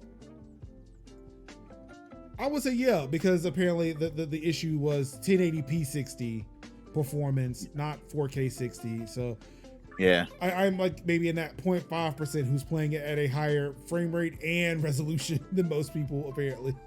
Yeah, and I'm okay with that. Yeah, I'm all right. Yeah, I'm good. I'm good with 60ish. 60ish. I might try the oh yeah, I might try Jedi Survivor.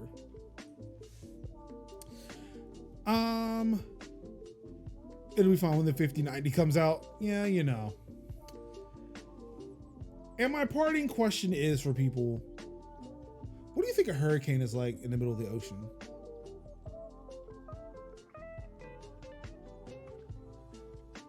This can't be an offensive question. This is like where curiosity is striking me, because I wanted to make sure, like you were cleaning up debris. Oh wait, there's another hurricane coming. Hurricane Lee. Mm-hmm. And it's a category 5 storm in the middle of the ocean as we speak. Yeah. Heading towards the Caribbean. Well, like its trajectory is north of the Caribbean. Isn't it heading to Cape Cod? Cape Cod? No, like the one I'm looking at is like on a direct path to like the Panhandle. I think there were like wasn't there like a thing where they were both imaging this hurricane, like two places were imaging this hurricane and had it predicted to go into two different places? I don't, like, I'm only looking at weather.com, so I've not seen like news where people talk about it. The most I've seen it is what I am looking at on weather.com like today. Yeah, currently I'm looking at it. I'm looking at NOAA, and NOAA's talking about NOAA's looking like it's basically in the ocean. It's just like hanging out in the ocean, chilling. Probably gonna like tickle the Bahamas a little bit. Wait, there's a NOAA? Yeah, it's the hurricane thing, Jake. I only see Leah and Margot. I'm looking at the map, which is funny though, because the map looks like the map that you remember when Trump was like, it's gonna hit Alabama, it's gonna hit, I think it was like, it's gonna hit like extra bowl. He like Sharpie skate. It's like Sharpie gate. Here, I'll just give you. I'll give you this other one so you can see what I'm talking about up here. This place. I see Jova, and Jova's in the Pacific. There's away from the U.S.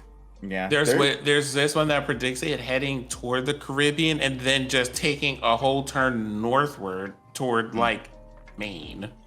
Yeah, it's gonna hook. So it's gonna like hook around. So yeah, we'll probably get like we can probably get the residual.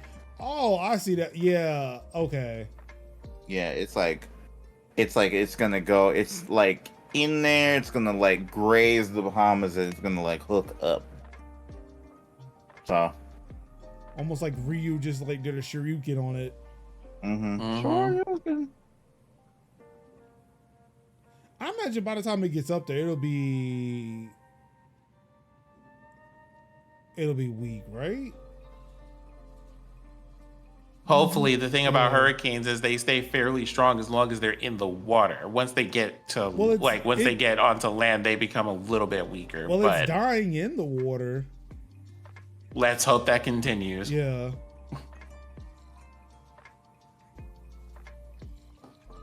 So I guess that's one we may not have to worry about. The northern states, maybe. I'm so curious about this Noah. There's a swirl. Child, we don't even know who M is. It's the way that they're just lining up like a whole sorority. Oh, that's like, Margot. Please. That's Margot. Since Major likes links, I'm sitting in the I didn't want to ask. I didn't want to ask this time. Why y'all like this? My God. I will continue scurrying this page until I find it. Y'all are a mess, both of you. Wait, this one still says Lee.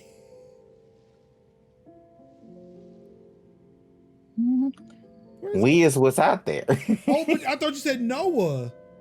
No, Noah is I'm okay. looking on Noah. Oh, okay. See. That's why I want to talk. Just talk it through. I got you.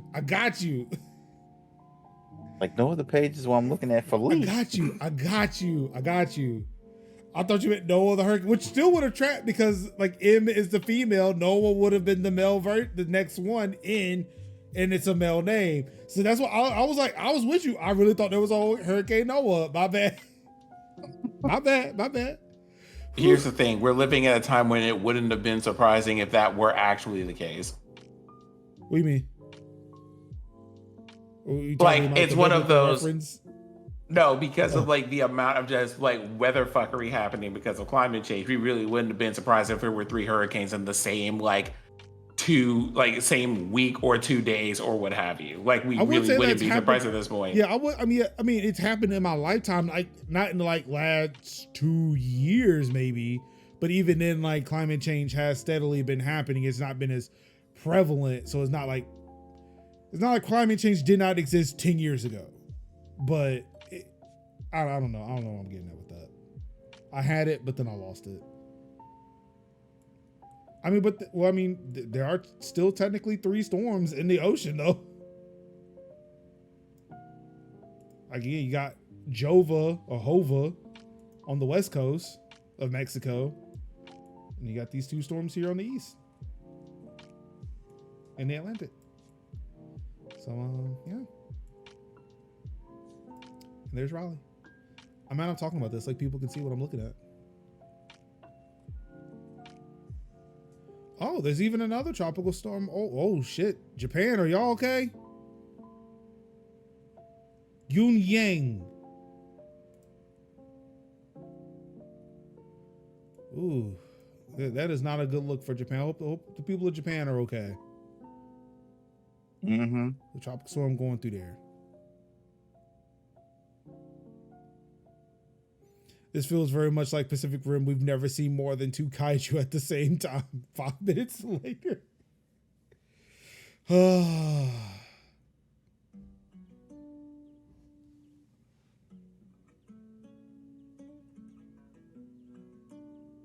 sorry, I should end this. I am now just fascinated by this weather.com app. And I ought to keep this stream live, and y'all just looking at me, just looking at a screen furiously, looking for Tokyo.